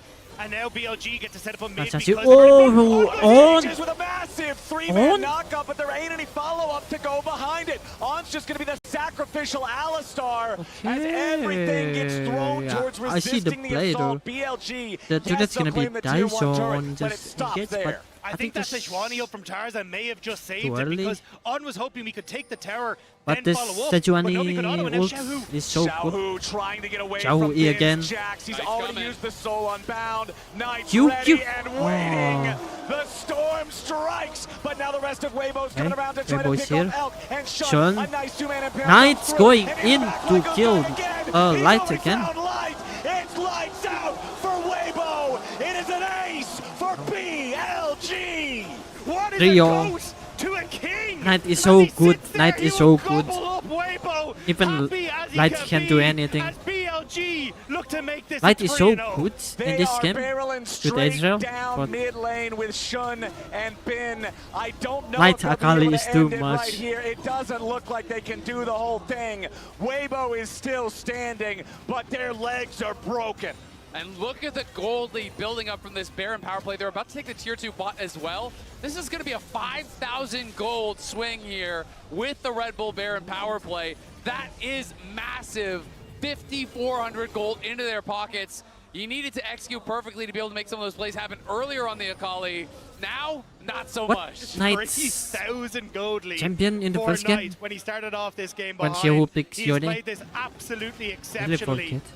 And we'll get to see it again. It's the whole top side of the map, right? And this is Xiaohu again. They have taxed his resources. No ult, no flash. Is Finn Xiaohu pushes going in, knowing E again? Knight is going to be able to come in and support. Yeah, and just able to get the immediate perfect execution through him, which means he's got the R2 to follow up. But Weibo are trying to aggress onto BLG as they move into this choke point, and Elk is just free firing the whole time. And look at how he plays that. He just goes so straight much confidence, to knows he's eventually going to go Acer, down, to but makes sure to Light. hit everything, including that W, to proc the Plasma onto the Rumble, kills him off, they win the fight, and the solo lane lead now is He's so enormous. good, man. They know it. They are feeling that World so Finals good. is one fight away. And it smiles like that on Knight's face that remind me of his comms saying, look, watch me, I'm about to solo kill this guy. It is a man who loves this game, who brings it to the main stage. I don't and is think happy to Weibo show can his fight stuff. it. Crisp in some trouble here. Okay, 3 men ult. Oh, Knight is here. Knight is here. Focus on Knight. He's inside this road. Ult. Okay, Light's still alive, but no more. No more. Knight's still alive with the hourglass. That's the game.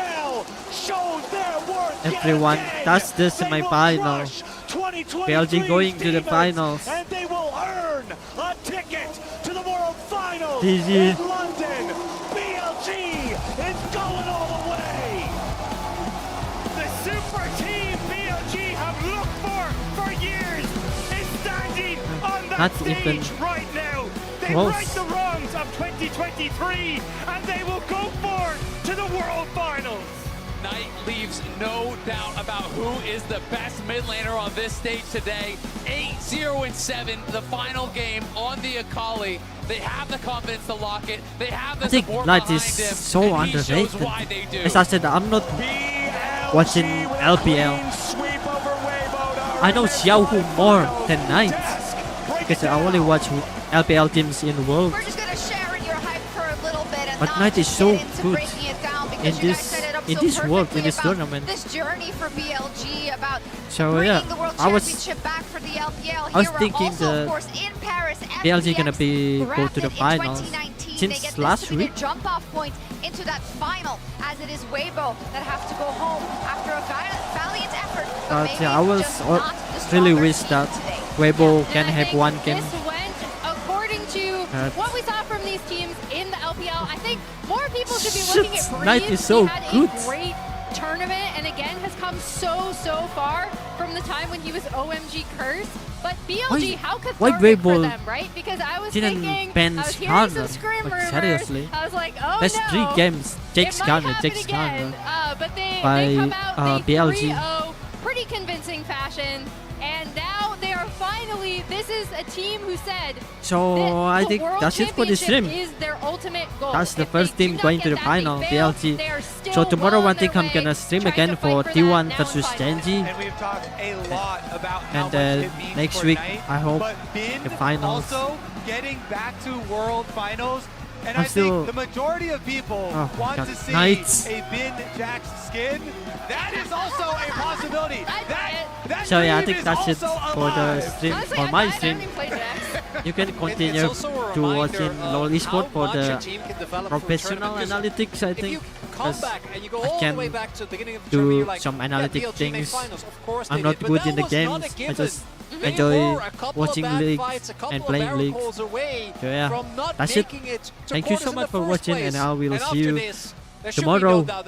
Genji versus D1. LCK-esque actually, That's because gonna we be said, fun. you know, we're not Because counting T1 Alright, who always just a wins short almost all of their for games in like the groups and tomorrow twists. match. But oftentimes we said I think maybe Genji not gonna looking win too sharp in the the initial match phases in against groups, but T1. knowing how to take that information and develop it into I mean, what if that's you need in happened, the if best Genji of fives. going Now, to final, I will say I think that they BLG were gonna up win versus Worlds. their But if very T1 well-known wins adversaries, against Emily, Genji, in Weibo, I does think make me T1 still can think win that, the Worlds again. you know, the final That's could what go I either think. way, That's my obviously, prediction. but I'm not sure I've seen kind of everything from BLG that they Because could show this Genji World. is Does that make really sense? doing good Yeah, in I think LCK BLG still against, have room to grow, against still have T1. room to get back to the super But dominant team we T1 saw in just Worlds absolutely is raise just through amazing. the LPL They this got year. buff But I do think at every in the stage we're Worlds. seeing So slightly yeah, different facets I think of them. tomorrow And gonna in be particular, close in this match. series, both I think Knight not like and one-sided. Shun It's not. absolutely I mean, look this stellar Weibo for against the team, which is against amazing BLG for is them not going forward one-sided. into finals. The game's What's really also fun, big is but after it's just a 3-0. semis like this, whoever makes it tomorrow from So the yeah, LCK kind of disappointed. will I have think. zero additional information. They